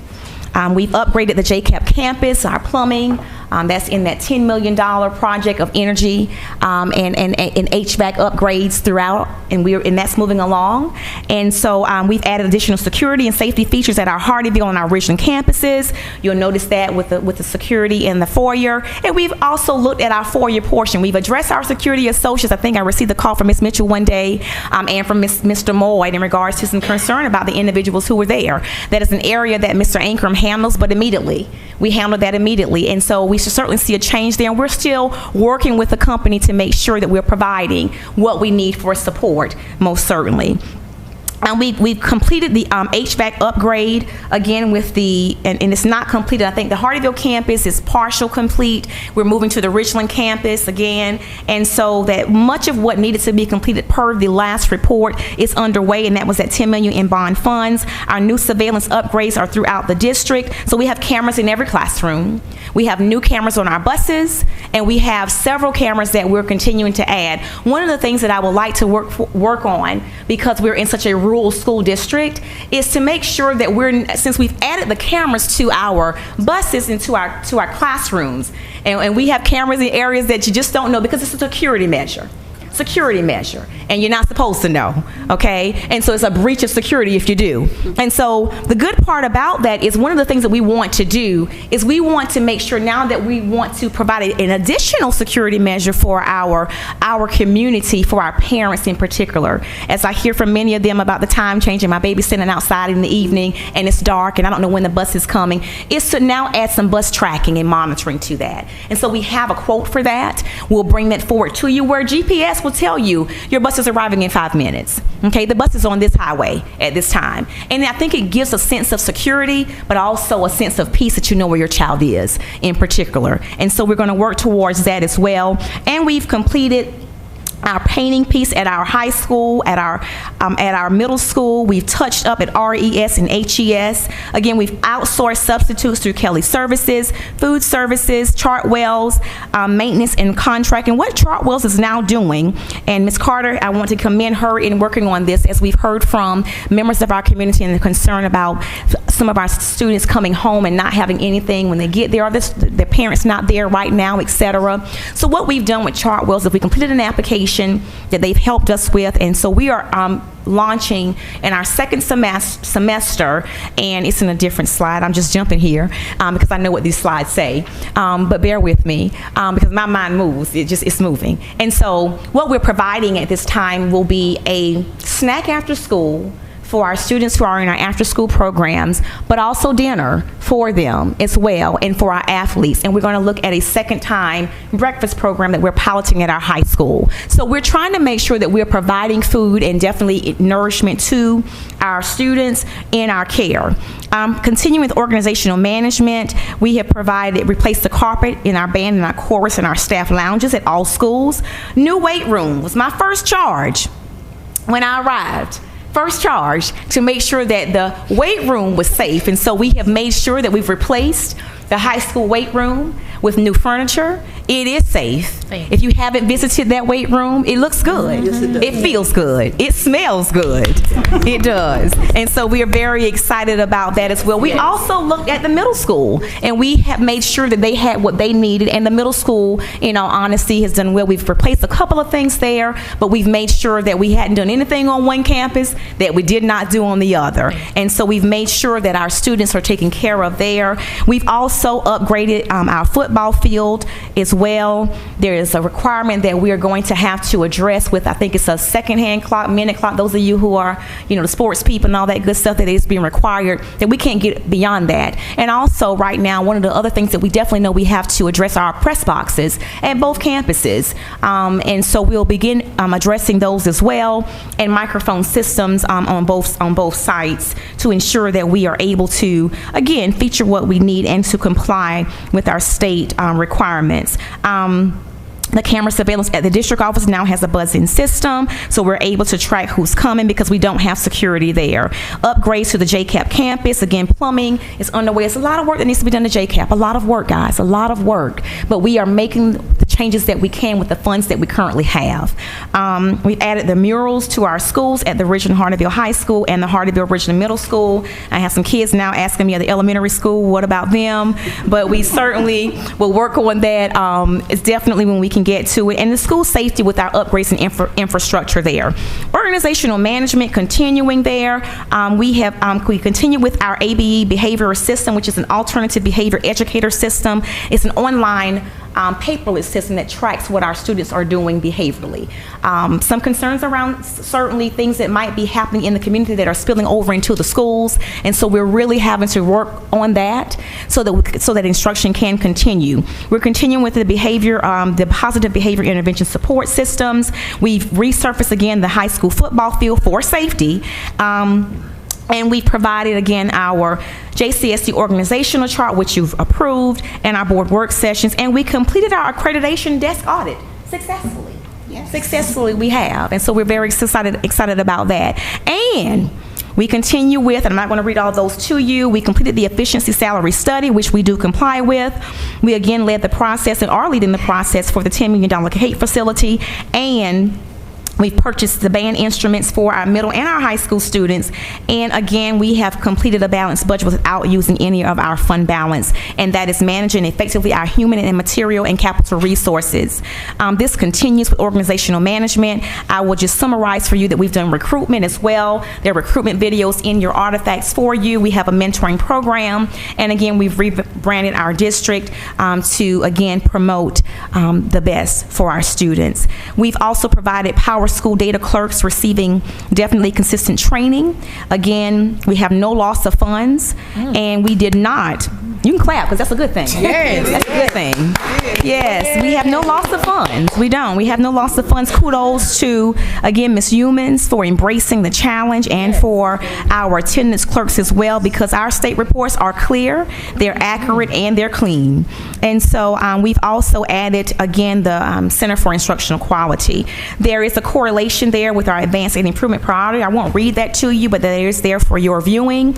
And community and staff, communications and community relations. Again, I'm supposed to effectively communicate with, again, interpersonal relations within the school district, establishing effective communication with board members between the schools, community, and strengthening support with constituencies and coalitions, and the atmosphere of trust and mutual respect with the staff and the community. Our district webpage is an artifact there, meetings that we have had with community groups, our statewide district event, our quarterly newsletters, videos there, again, media releases, and we are looking to add electronic marquees to our Ridgeland campus as well as our Hardeeville campus. We have the quotes for that, but that will be another area that we are expanding to make sure individuals truly know what's going on. And so we got caught up with roofing repairs this year that kind of took the funds away from us a little bit, but we had to cover the roof repairs first. And so that was a want for us. But we will certainly add those, and so look for those in the near future. Ms. Carter tells me that I don't think we spent as what we had spent, that we have a little bit left, so that's forthcoming. And so we're going to make sure that we have all of that ready for you, and we'll let you know when we erect those items. That would be another addition. The other thing that I have worked with our county on in Hardeeville as well as Ridgeland is that we've made banners so that individuals know that we are here. We are here. And so we have what we call lamp post signs that we'll post on our posts throughout the county. Mr. Averykin has admitted that he would post some near the exit there close to the business area there. And so we've decided on the dimensions for that. They've approved them. We'll get with Mayor Williams to follow up this week, and we will begin to have those hung so that, again, our district is definitely well visible, and that they understand that our focus definitely is students and improving our culture, as well as making sure that our community is improving as well. Again, we've reestablished relationships with our mayor in Hardeeville originally and our county council, USCB. We stay in contact with them. I've joined the Rotary Club since last year. Hadn't made a meeting this year, but let me tell you, I've joined. And so, but I went last year. I made it last year, but somehow, Attorney Murray, they meet at different times now, and it's gotten me a little off kilter right now, but I promise you I'm gonna get back into the fold. Congaree Golf T expansion, we've worked with Dr. Galt. Dr. Galt calls me every day, I believe, about Congaree, and so it's expanding, it's moving forward. We're very excited about the partnership. I spoke at the Sun City Forum that they've invited me to. I went to a Realtors Forum that they've invited me to as well, and the new partnership that we're developing with Coca-Cola is there. Professionalism, I believe, probably is the last one. And there I am supposed to be professional, moral, and ethical, with personal integrity, collegial and collaborative in the manner, and I'm supposed to take responsibility and participate in continuous process for professional development, and again, the profession of the district and the school community. I'm the chairperson of the Sarah Board of Directors, and from 2018 until the current. And so when you saw that Sarah in there, I didn't approve those, Jane did, but I do know it comes through, and I do sit there and look at a great deal with her. Was served as a member of the South Carolina High School League Executive Committee. The dates are there. I do attend our state superintendent's roundtables when I can get there. I'm a member of the South Carolina Association of School Administrators. I'm also again, serve on the board. I think I participated this weekend with counting ballots when I was asked, so I do give my time when they do ask. Coordinating the annual planning retreat. Again, participated with the annual independent financial audit. And the Bluffton Today articles that you'll find there. You'll find some more professionalism articles there. Financial audit, you heard that summary, won't recap that for you, but I do want to say, again, we've added to our fund balance, and we did not dip into it to fund our audit, or I shouldn't say our audit, but our budget this year, which is a plus for us. District goals. District goals and progress rate in 2018-2019. Implement and execute JCSD, Instructional Learning Framework. We met that. Okay, develop and implement MTSS and PBIS, Continuous Targeted Intervention. We've met that. Develop and implement differentiated tiered professional development, focusing on data analyzation. We've met that. Creating that STEM and STEAM learning environment for school choice. We've met that. And for integration and proficiency of staff and students. We've met that. And so our future focus, we are looking to look at plans beginning for our use of the West Hardyville and the Bees Creek property. Don't know what that'll look like right now, but I am going to propose to our board that we look at early learning, because the earlier that we can get our kids, the better it will be for us. And right now, early learning is a focus throughout the state. And so I do believe that that is going to be a true investment for us. And I think if we're going to spend some time looking at what that looks like, it will behoove us as a district to make sure that we're not behind the 8 ball and that we get our kids. We are a very rich district, and we own property, and we need to make sure that we're utilizing it for children. Yes. And so I will not support, will not make a recommendation to you as a superintendent. You can do what you want to do because it's your property, but it won't be my recommendation. My recommendation will be for early learning for both of our campuses. And so what that looks like, what that feels like, a state-of-the-art facility for them, because we need to reach them while they're young. And I would propose that literally we have enough wherewithal to do birth, okay, until 4 years old, okay? And so I think at some point we need to embrace it. Excellent. Okay, the STEM aviation wing, okay, we've moved on with STEM at the Richard Hardyville High School, and so they have an aviation wing that they're adding. So you can be able to come in January, we'll do a ribbon cutting again, and you'll be able to get through the simulator. Some great things happening there. We're very excited for our children, and we will continue to expand, hence why I say that we are able to now move to a different level and challenge ourselves of where we're going. I talked to you about the Child and Adult Care Food Program through Chartwells, that they've partnered with us to make sure it happens. We're very excited about that. Optima Sports Medicine Partnership. Contract is not finalized yet, but that is the funds that we have set aside in our athletic budget for us to have a certified athletic trainer. And so we've operated football season without it. We did. And so this year we're making sure that it was like pulling teeth trying to find someone. They are a hot commodity. But we do have the funds in our budget. We have been able to partner with Optima Sports Medicine. Coach Rayleigh and myself had a wonderful meeting with them probably now about 2 weeks ago at our district office, and they visited our facilities. And so I'll get that contract out to you once it's finalized. But the funds are there, and we will have a certified sports trainer for our students. And if you know anything about Optima Sports Medicine, they are very much so highly respected and reputable, and so we're very excited to be very much so in partnership with them. Cybersecurity course is underway. We also need to update in the near future our fleet that we currently have. It's time for us to do that. We have a plan to present to you. Mr. Curtis Belgrave has already done some research on that, and we do have some information to provide to you. Again, putting it all in perspective financially of what we can do and when we can do it, and we'll begin to map that out with you and for you. Again, we received a call about the 2020 Census Support Initiative, and I think Ms. Bowden, you said something about the census as well, and we were already working on that. And so Mr. He's gonna get me, but I can't even remember his name right now. That's a shame. But Mr.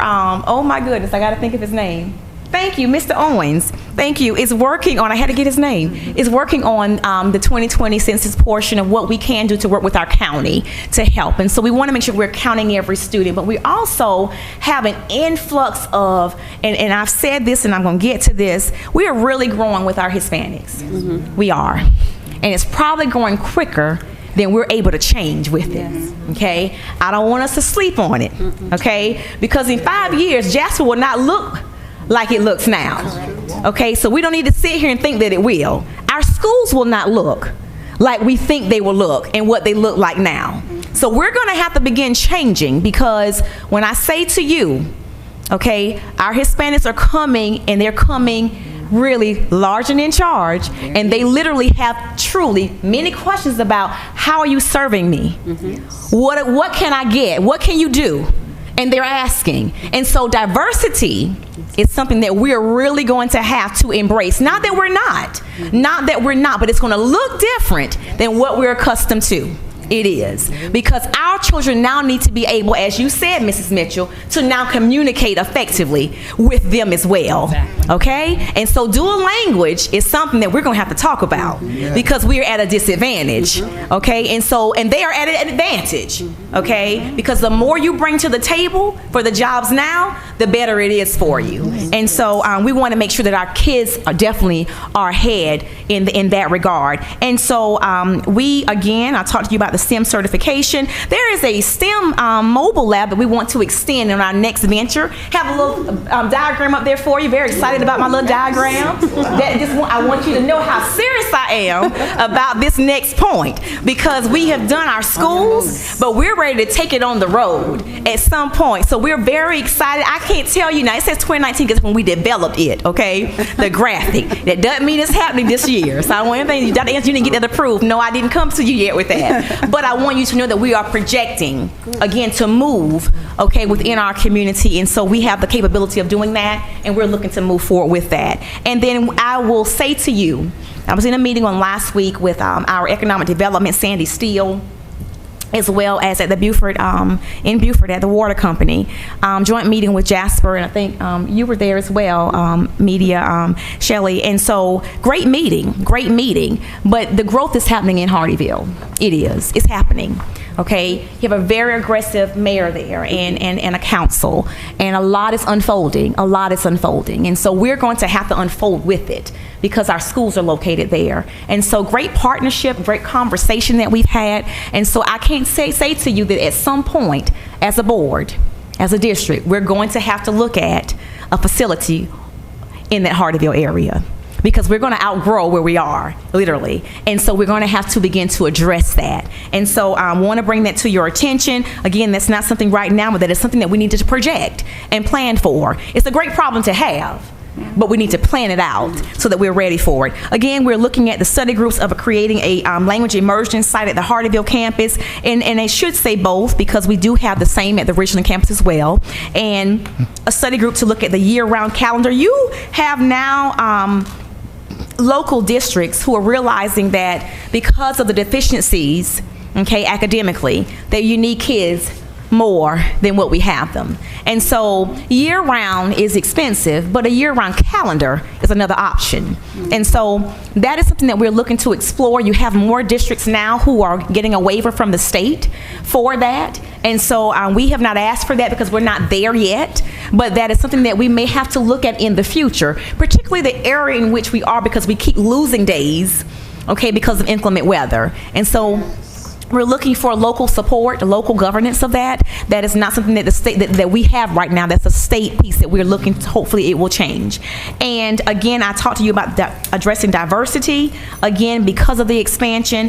And we purchased one activity bus. So I don't know whether if you pass by JCAP, the bus is on the campus back then. It looks great. It's blue and white.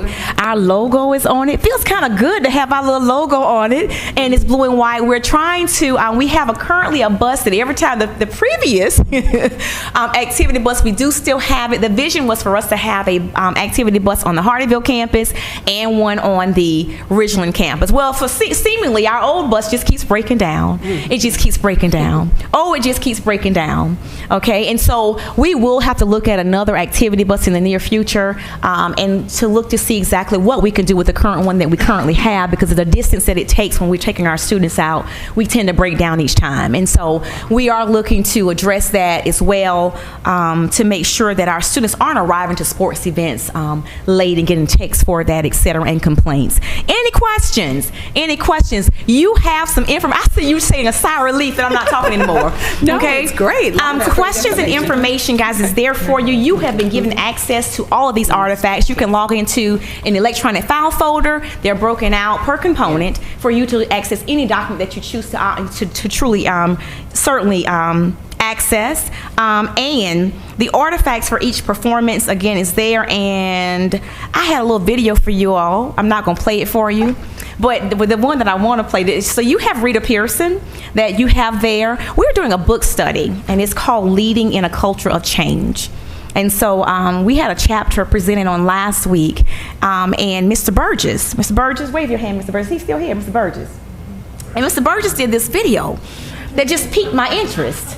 It really did, because it took, you know, your thought process to another level, you know, and I'm not one of those in-the-box people. And we're not in-the-box people. We're very out-of-the-box thinkers, and we're going to challenge the status quo. And so he had a video there, and I said, you know, I really want to figure out how I can play this. How I can play it. So when I did my little presentation, I included Rita Pearson, because Rita talks about every child needs a champion, and every child does. And so when you get a chance to watch Rita, it's a TED Talk, please watch it. And we actually watched it today in one of our presentations, and it does bring back some information to you. But the one that's there now, I'm just going to show you a snippet of it. I got to show it to you, because that's the one that Mr. Shelton kind of showed you a little bit of it throughout the, you know. Albert Einstein once said, everybody's a genius, but if you judge a fish,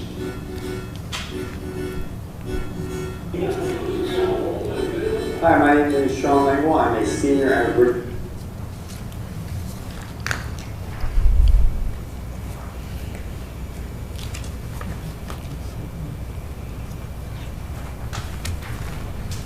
Albert Einstein once said, everybody's a genius, but if you judge a fish by its ability to climb a tree, it will live its whole life believing that it is stupid. Ladies and gentlemen of the jury, today on trial we have modern day schooling. Glad you could come. Not only does he make fish climb trees, but also makes them climb down and do a 10-mile run. Tell me, school, are you proud of the things you've done? Turning millions of people into robots, do you find that fun? Do you realize how many kids relate to that fish swimming upstream in class, never finding their gifts, thinking they are stupid, believing that they're useless? Well, the time has come, no more excuses. I call school to the stand and accuse him of killing creativity, individuality, and being intellectually abusive. He's an ancient institution that has outlived his usage. So, Your Honor, this concludes my opening statement, and if I may present the evidence of my case, I will prove it. Wow. Exhibit A. Here's a modern day phone. Recognize it? Here's a phone from 150 years ago. Big difference, right? Stay with me. Here's a car from today. And here's a car from 150 years ago. Yes. Big difference, right? Well, get this. Here's a classroom of today. And here's a class we used 150 years ago. Now, ain't that a shame? In literally more than a century, nothing has changed. Yet you claim to prepare students for the future? But with evidence like that, I must ask, do you prepare students for the future or the past? I did a background check on you and let the record show that you were made to train people to work in factories, which explains why you put students in straight rows nice and neat, tell them sit still, raise your hand if you want to speak, give them a short break to eat, and for 8 hours a day, tell them what to think. Oh, and make them compete to get an A. A letter which determines product quality, hence grade A or B. I get it. Back then, times were different. We all have a past. I myself am a guy. But today, we don't need to make robots zombies. The world has progressed. And now we need people who think creatively, innovatively, critically, independently, with the ability to connect. See, every scientist will tell you that no two brains are the same. And every parent with 2 or more children will confirm that claim. So please explain how you treat students like cookie-cutter frames or snapback hats, giving them this one-size-fits-all crap. Sorry, Your Honor. Prescribe the insect state medicine and all of this patients, the results will be tragic. So many people will get sick, yet when they go to school, this is exactly what happens. This educational malpractice where one teacher stands in front of 20 kids, each one having different strengths, different needs, different gifts, different dreams, and you teach the same thing the same way. That's horrific. Ladies and gentlemen, the defendant should not be acquitted. This may be one of the worst criminal offenses ever to be committed. And let's wish you the way you treat your employees. Objection overruled. I want to hear this. It's a shame. I mean, teachers have the most important job on the planet, yet they're underpaid. No wonder so many students are short-changed. Let's be honest. Teachers should earn just as much as doctors, because a doctor can do heart surgery and save the life of a kid, but a great teacher can reach the heart of that kid and allow him to truly live. See, teachers are heroes that often get blamed, but they're not the problem. They work in a system without many options or rights. Curriculums are created by policymakers, most of which have never taught a day in their life.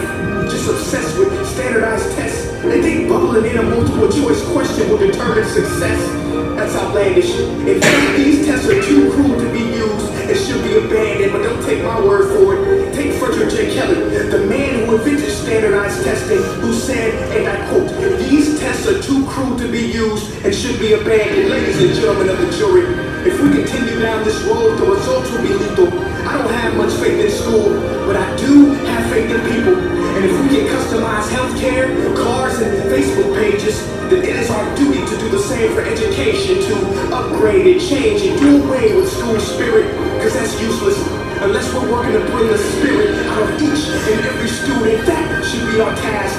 No more Common Core. Instead, let's reach the core of every heart in every class. Sure, math is important, but no more than art or dance. Let's give every gift an equal chance. I know this sounds like a dream, but countries like Finland are doing impressive things. They have shorter school days. Teachers make a decent wage. Homework is non-existent, and they focus on collaboration instead of competition. But here's the kicker, boys and girls. Their educational system outperforms every other country in the world. Other places like Singapore are succeeding rapidly. Schools like Montessori, programs like Khan Academy, there is no single solution. Let's get moving. Because while students may be 20% of our population, they are 100% of our future. So let's attend to their dreams, and there's no telling what we can achieve. This is a world in which I believe, a world where fish are no longer forced to climb trees. I'll rest my case.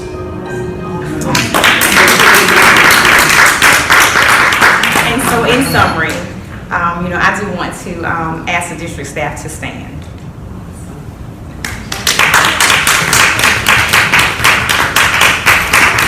These are the individuals who make it possible for me to do what I do, for me to present what I've presented to you tonight. We are proud of what we have done together. We are progressing. We are changing.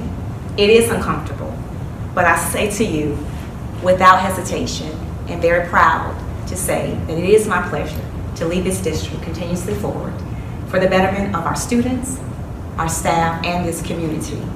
Accepting the challenges together, collaborating. We may not always agree, but we can professionally agree to disagree and move forward. And so I again want to thank each of you on tonight for standing in the trenches with me through the long nights and the long days when nobody else seems to understand it. And we understand what we have to do and why we're doing it. Thank you, and I'm here to work with you. Thank you for working with me, and thank you for making our district shine.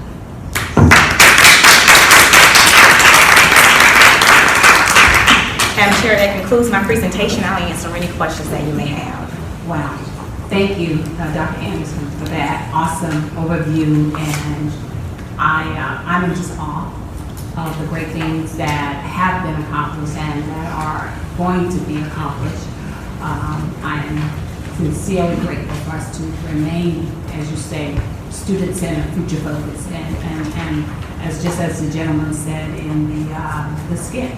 I mean, we can no longer learn in the box. It is just this weekend they were saying to teach a student to get the dictionary. I mean, why? Google. Yes, Google. Everybody Googles. So we have to start thinking differently and teaching it differently because they are challenging us. Yes. But I do know that some other fellow board members had questions. Mr. Hazel. I'm going to wait until the research is done on the 4-day school week. Yes, sir. Okay. Yes, sir. Thank you. Ms. Mitchell. First of all, to the district staff, accolades to you. Sometimes it seems like you in a box all by yourself, but the fruit of your labor.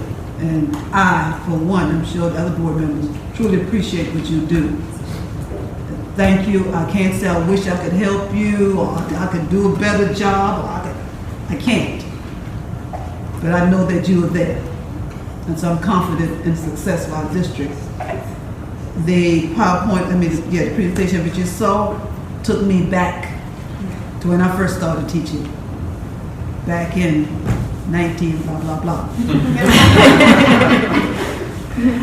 When the desks were in rows and everybody, like little mimics just right there.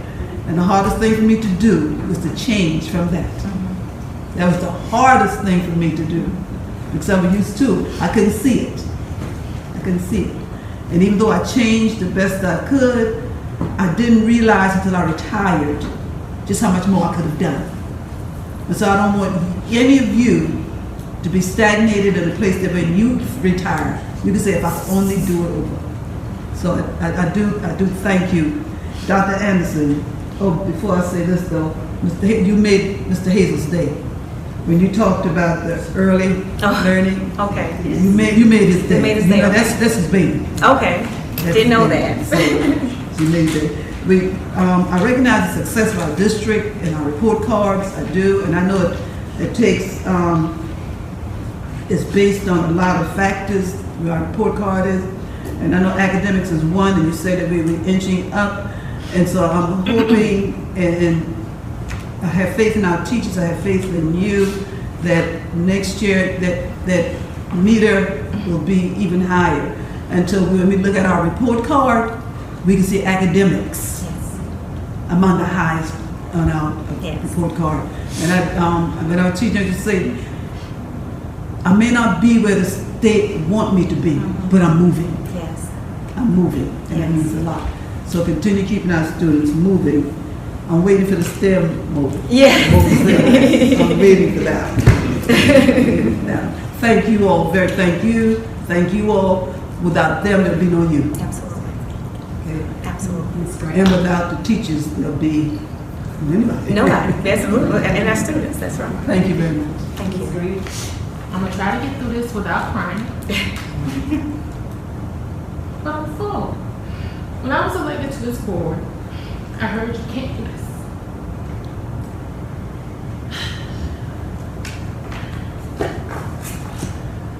We don't have the funds to do this.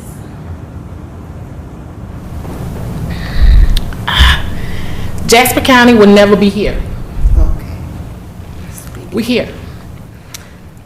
You mentioned a few things that if I was in church, I would run. I would say, hallelujah, Jesus.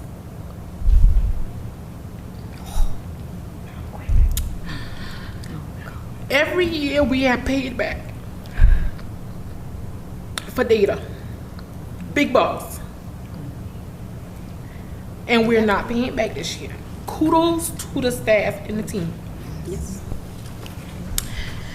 When I first was elected, I said if it was going on the original campus, it would go on the Hardyville campus. We're seeing it. I gave you a charge, and you answered. I remember emailing Mrs. Carter a while back, asking about uniforms for baseball. Locker room, where we gonna get the money? Yeah. We ain't got the money. Ms. Green budgeted next year. Ms. Green budgeted next year. We hired a new superintendent. I told her, I said, thank you. I'm tired of our children going places and leaving and seeing these elaborate equipment like they've never seen it before. I said, I don't care where we get the money from. Find it and let's give them the state-of-the-art equipment to match the athletes we have here in this district. And you did that. I commend you. Hats off to you. You move our report card rating. That shows everyone in here that our children can do it. Yes, they can. Mm-hmm. They have the potential. They're given the opportunity. Our staff is awesome. because it looks good at the top, but they produce in the classroom. And it shows. I'm sorry I'm a crybaby tonight, but this presentation just took me over. I'm excited, continue doing great things, and I'm excited about the early childhood, and to hear that we're going to begin discussion of our property that we own on both ends of the district. I'm excited about that because we're behind the 8 ball, and now we're beginning to move. I'm excited about our increase in enrollment. That's great. I'm excited to just overall that presentation was excellent. It shows, it really shows that we're beginning to see what our taxpayers is paying into. We're greatly appreciative to the staff. And we're not giving millions back. That is awesome. I can just run and hug y'all. That is awesome. Because we can take that money and do other things with it. We see it in the beautification of our schools. We see it, I can go in the grocery store now and people are saying positive things. I mean, they're appreciative. It's okay to go in the post office. You're hearing positive things. We just got to continue the work. I know the job is not easy. I know it comes with a lot of attacks. But continue to do what you're doing. To the staff, continue to wrap around. It's showing. We are grateful. We're thankful again. And I'm just overwhelmed. But thank you. I appreciate you. And hallelujah is the highest praise, and I will do that. Thank you, Ms. Green. Ms. Gerald. I'll try to speak louder, and I promise I'm not going to cry. And I can say that because I moved to Jasper County in 1986. When I moved here, every school was unsat. Every single school was unsatisfactory in 1986. Region L did not have a satisfactory report card. We didn't move from unsat for a long while. And when we did move, we were the first school in the district to move and to average. Region Elementary. Consistently, we had at least one school in the district until they consolidated the middle school. That one school was Regional Middle. That remained unsat. They had every kind of help you can imagine from the state, from the federal government, more money than you can begin to imagine. So what changed is the question I asked myself when I saw the report cards. When I saw the report card ratings, what changed? Y'all know what changed. And the work, Ms. Yeomans, nobody knows Power School. And the nightmare that thing is, I do. I do. So I will tell you more than I'll tell anybody else, not to say anything against you, Dr. Anderson, or anyone else, for someone to be so good and so proficient at Power School that we have not lost a penny. Trust me. Trust me. That's a crown. Yes. That's a crown. Because we've always lost money somewhere or the other. We've always lost kids somewhere or the other. And money is equal to children. And everyone that leaves, that's $3,000 is going out the door. Yes. Okay, so thank you. Thank you, district staff, for taking educational excellence as a reality and not something we said every year when school started and not something we said at every board meeting. I know this whole board is excited because our schools are growing. They don't have the major problems they had. When I came back in 2001, it was incredible. The buildings, I saw that report today, the building, you know the first thing I thought of, Ms. Mitchell? 3rd grade and 4th grade wing in RES, when it rained, the sewage came up in the hallways. Right in front of my curriculum office. Sewage, and when I say sewage, I'm not talking water, I'm talking sewage. And the buildings we moved into, and now they're gorgeous because they weren't gorgeous for a while. It takes work. But I'm telling you guys, it doesn't just take work. It takes holding people in the buildings accountable to do what we're paying them to do. And now we're seeing that it's happening, not just on the grounds, and I love pretty walls and they look awesome, but I'm a data person. And when I saw those report card ratings, I went ballistic. I said, it's finally happened. Thank you, Jesus. Not one single school in the district has an unsatisfactory report card. Using an accountability manual that is worse than it's ever been in the history of the state. Let me tell you that. This is the worst one we've ever had. Right, guys? Been there, done that. So thank you. Thank you doesn't even begin to express how I feel. Because I sat in your shoes, so I know what you went through. And thank you so much, Dr. Anderson, for stemming the tide, for coming in and doing what this board needed you to do in your first year and to move those schools. And please let the principals and administrative staff know that we know that this is not something you did by yourself. Yes. Neither district folks by themselves. We appreciate every single person. Absolutely. Okay. Thank you so much. Is anyone else? Ms. Riley? To the staff, I would like to say thank you. We really appreciate what you have done, and we are asking you to continue to do it, and let's work even harder. And the same to you, Dr. Anderson. Thank you for what you've done, and let's continue to work even harder to move these schools. Yes, ma'am. Thank you. Thank you. I also would like to thank Dr. Anderson and the staff for moving this district forward. This is my first year as a new board on this board, and I know we have a lot more work to do, but I'm looking forward to working with you in the future. Yes, ma'am. Likewise. Thank you. Dr. Anderson, have you catch your breath yet? I know, right? I know I don't cry. You know, I'm not a crier. Hey, it takes a lot to make me cry. Typically, when I cry, you need to call my parents because something's going on. Probably want to remove Rochelle, but oh, it's green. Look at though we had two cry babies here tonight. You know, you know what my fellow board members have said. You know, I saw that in you from the day you came for your interview that night. And so what you have achieved is of no surprise to me. And I, for one, certainly am glad that you're here. And to your staff, you know, as you said, you could not have done this without them. And of course they would, I think, but for your leadership, you know, they would not be standing behind you.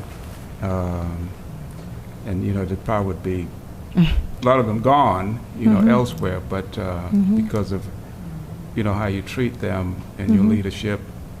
And, you know, when it's all said and done, you know, it's about the kids. Yes. You know, nothing else really matters because they are our future, and we need to make sure that they're getting a good education, even though we may be one of the poorest districts in the state and even in the nation, but we still have an obligation to do what we can for them. So I'm glad that you're here, and I hope you will be here for quite some time. Yes, and I hope, you know, to the community at large, who is not behind you, will, you know, eventually come around in a short period of time. Yes, sir. Because some of the things that you've gone through, you know, in your year here, going on in your second year now, is, you know, is uncalled for. And, you know, but thankfully, you know, you've been able to just, you know, like water on a duck back, you know, just kind of let it roll off. And I know in some aspect, you know, it has taken its toll on you, you know, because you're human. But, you know, but you keep a smile on your face, and you know, you keep moving forward, and I certainly applaud you for that. And again, hopefully, you know, those that is not behind you yet will come around, because, you know, they will be able to see the improvement that has taken place in your leadership. And but again, thank you for being here, and hope you'll be around for a few more years. Yes, sir. Thank you. Thank you. On behalf of the entire board, Dr. Anderson, it seems that, you know, we all are grateful and appreciative of the great steps that we've made, and we know that teamwork, working together as a team, is going to make the dream work. And all of us have the same common goal, is what is best for the children and students of this district. So I commend you and your staff for moving the needle and we continue to look for it to continue to move forward. So kudos again, congratulations, and we're going to move to the next agenda item so that you can not tear up any. Yes, ma'am. Thank you. Okay, so we're at the 2020-21 calendar, district calendar. I'm sorry. Yes, sir.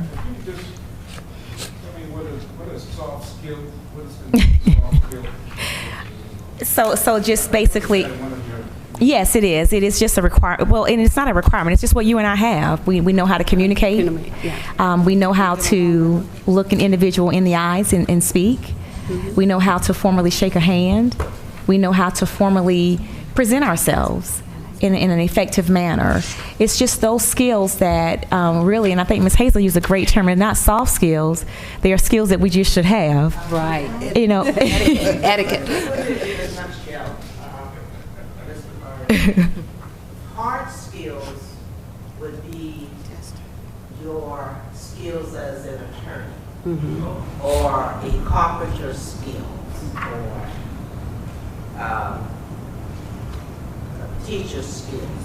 But soft skills are those skills such as being able to work together with others, being able to communicate and explain your problems, being able to problem solve with a group, being able to think critically.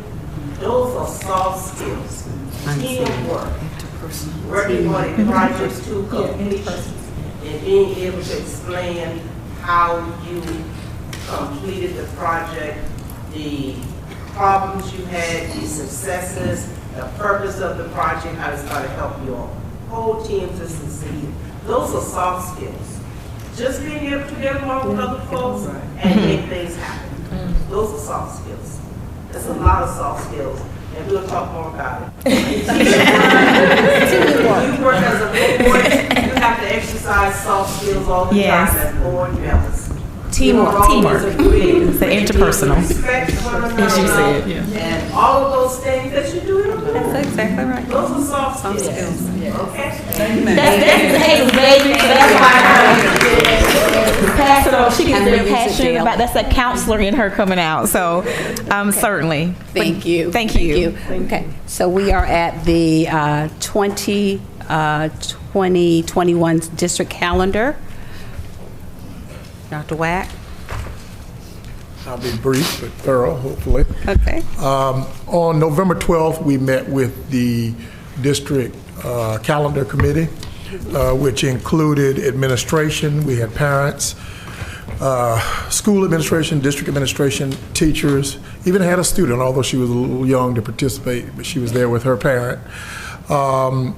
We basically presented two calendars to them, which was calendar A and B. Hopefully that you had an opportunity to see. Basically, the difference in the two calendars was simply the professional development days on one was front-loaded. In other words, there were first 2 weeks.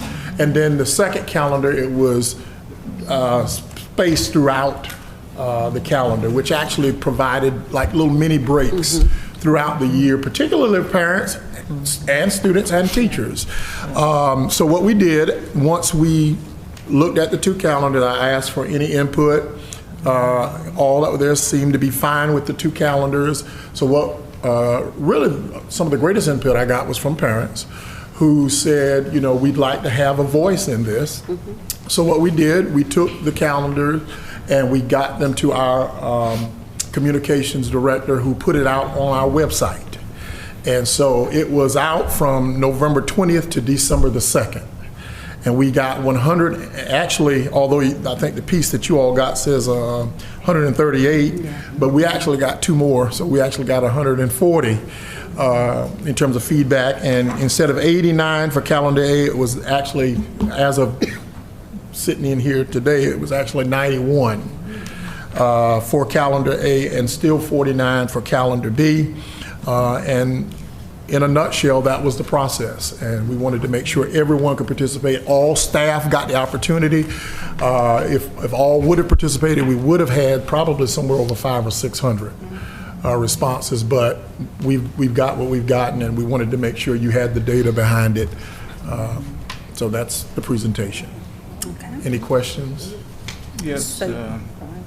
Yes, Mr. Attorney Murray. Is just the is it deciding as between draft A and draft B? Is that window, for example, lack of a better word, closed now because of?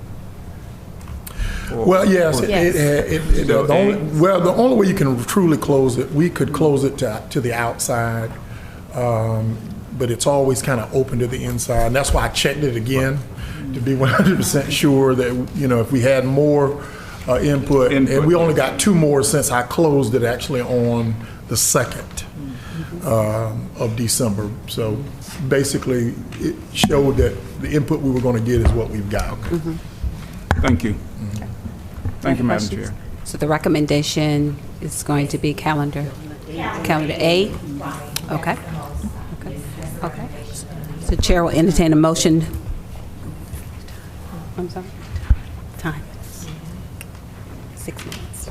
We got 6 minutes. Okay. The chair will entertain a motion to accept calendar A as a recommendation coming from Dr. Wack and the superintendent for approval. So move, Madam Chair, that we accept the recommendation for calendar A for the 2020-21 academic school year. Second. It has been moved by Ms. Riley and second by both Ms. Mitchell and Ms. Green to approve the draft submitted for the 2020-21 district calendar as calendar A. Are there any questions? All those in favor, let it be shown by showing of hands. It is unanimous. Calendar A has been approved as the 2021 school district year. I have to get used to saying 2021 and 2020. Okay, we are about 5 minutes before we would have to extend our meeting. So I'm going to see Ms. Green if we can cover policy BEDH and BEDH-R, public participation. Yes, I'll make it very brief as possible. Policy BEDH, and in that policy, it states the board desires citizens of the district to attend its sessions so they may become more familiar with the operation and programs of Jasper County Schools. This attendance also allows the board an opportunity to hear the wishes and ideas of the public, in which I wanted us to also look at in that policy, and that's our purpose of involving the public. Just want to remind some of us. Persons wishing to speak before the board representing themselves or a group must complete a public participation form, BEDHE. This card will be available prior to the meeting at which permission to speak is being requested. I would like to request for the policy committee to look at this policy along with policy BEDH-R, because right now the public have to sign in 15 minutes prior to the scheduled board meeting in order to speak. And I would like for us to take into consideration where our public is coming from. They might not get here in time to do that. If we could move that to the start of the meeting, that would allow, if we have a change in venue or the location of the meeting, I just want to give everybody a chance to sign in and speak if they choose to.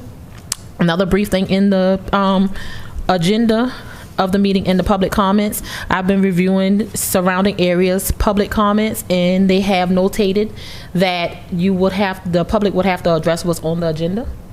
If we could look at that, but they also have work sessions.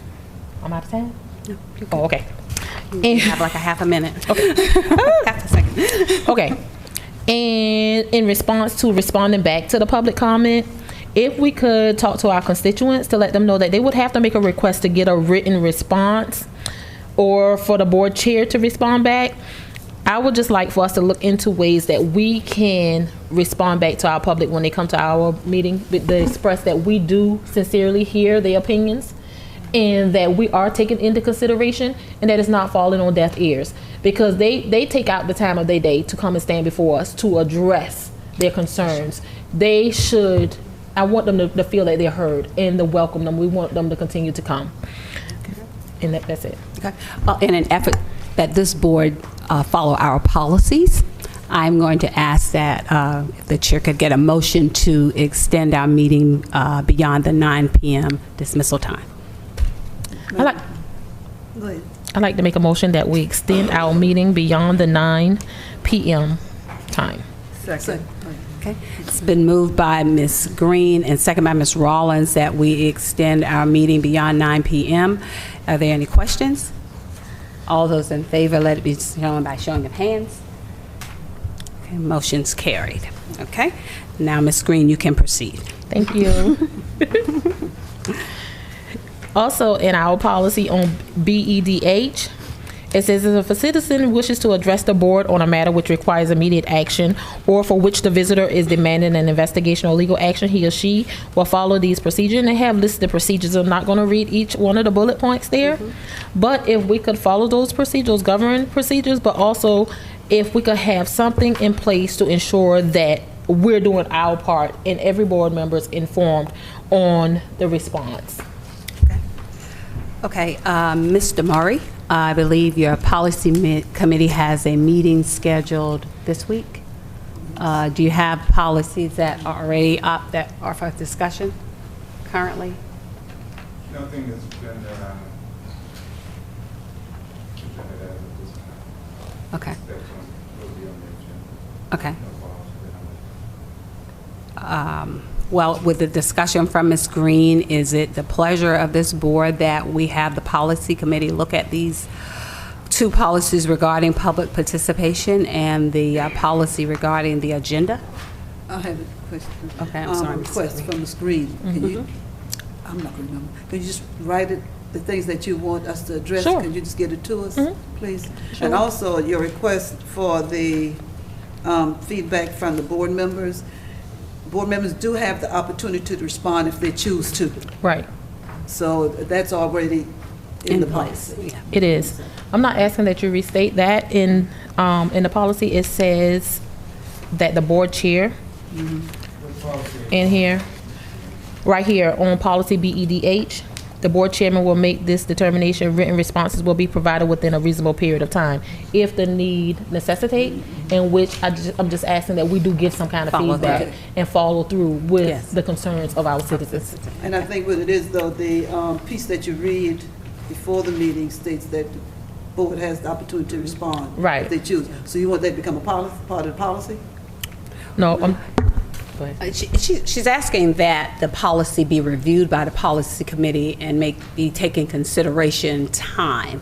If people are not able to arrive before 6:15, the forms are pulled and they're not allowed to sign in for public participation. So she's asking that if that would be extended to the start time of the meeting. And then secondly, that the public would be given an answer to their concerns via the board chair and the superintendent to contact them and give them answers to some of their concerns, or maybe, you know, placing them on an agenda at a later date, if that's what I believe Ms. Green is asking, that the policy committee would review these two policies.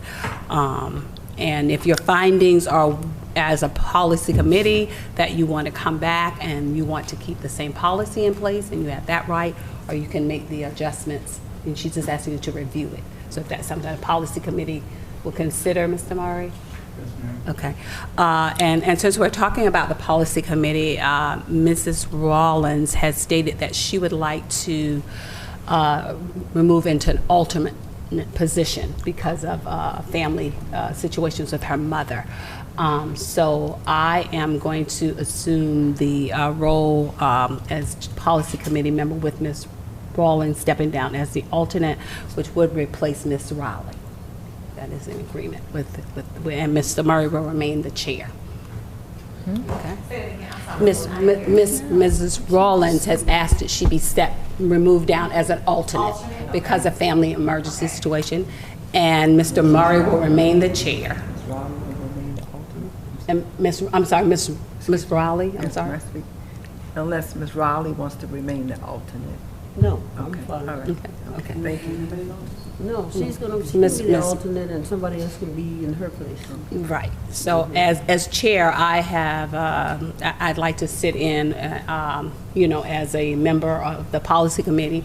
And if I can't attend, then I'll have the vice chair, Ms. Green, to come, so that we would have that committee complete and Mr. Murray still stand as the current chair. But if you have an alternate, then... If I'm not available to come, then my vice chair will come. That's what I'm saying. The alternate. But the alternate should come to replace anybody who can't... That is true, Ms. Mitchell. That is true. Okay, all right. Well, I'm just, what we are trying to do a little is to try to work cohesively together so that everybody knows, everything. So if it's going to be a problem, then, I will just step down, let Ms. Green, if that's something you are interested in, policy committee. I am. Then Ms. Green will will serve as the member, and then I will attend as just a chair when necessary. Okay? Is that fine with you, Mr. Murray? I'm totally confused. Yeah. Okay. The confusion is that not what's confusing. Right. And Ms. Green will replace Ms. Rawlins. Okay. And Ms. Rawlins is the alternate. Ms. Mitchell is a member. You will remain as chair. She's moving to an alternate position as a request because of family situation. So Ms. Mitchell, who was previous to the chair and also a member of the policy committee, will remain. Ms. Green will replace Ms. Rawlins. And Ms. Rawlins will be the alternate. Did we get that? Did we understand that, Dr. Anderson? Yes, we Okay. have it. Okay. We have what we need to record for minute purposes. Okay. Let me just make this statement that the policy committee meeting, any meeting that we have is a public meeting. Right. So anybody can attend. Absolutely. The meeting. But the members. Okay, so the individuals that are actively participating in the policy committee, I understand now, Ms. Mitchell will remain, Attorney Murray will remain as the chair of that committee. Yes. And Ms. Green will now replace Ms. Rollins. Correct. And Ms. Rollins will now go as an alternate. That is correct. Is that my understanding? That is correct. Okay. Okay. Okay. All right. And the policy committee will, Ms. Green, you will take this up at your meeting on Wednesday, yes, in regards to that. Okay. And so for information purposes, our monthly financial report, Exhibit 8. Questions? We have special revenue, Exhibit 9A through G. Any questions? Okay. And board attendance, Exhibit 10.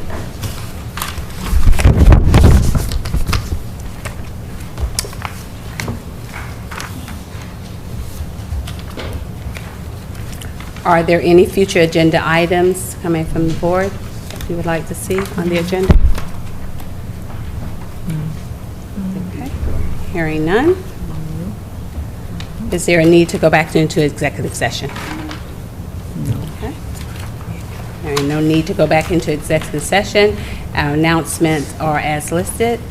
And I do not see the policy committee meeting down. Dr. Anderson, could you refresh it? It's not there. It is the policy committee meeting though. My name is there. But it will be this coming Wednesday. At 2:00 in the boardroom. Okay. Wednesday. Double check, but I believe it's 2:00. Wednesday, right? Wednesday. Okay. And as a reminder. Okay. Okay. But it's December the 11th. December the 11th at 2 p.m. At 2:00 in the boardroom. Okay. And the agenda will come out tomorrow. Okay. After Attorney Murray's report. All right.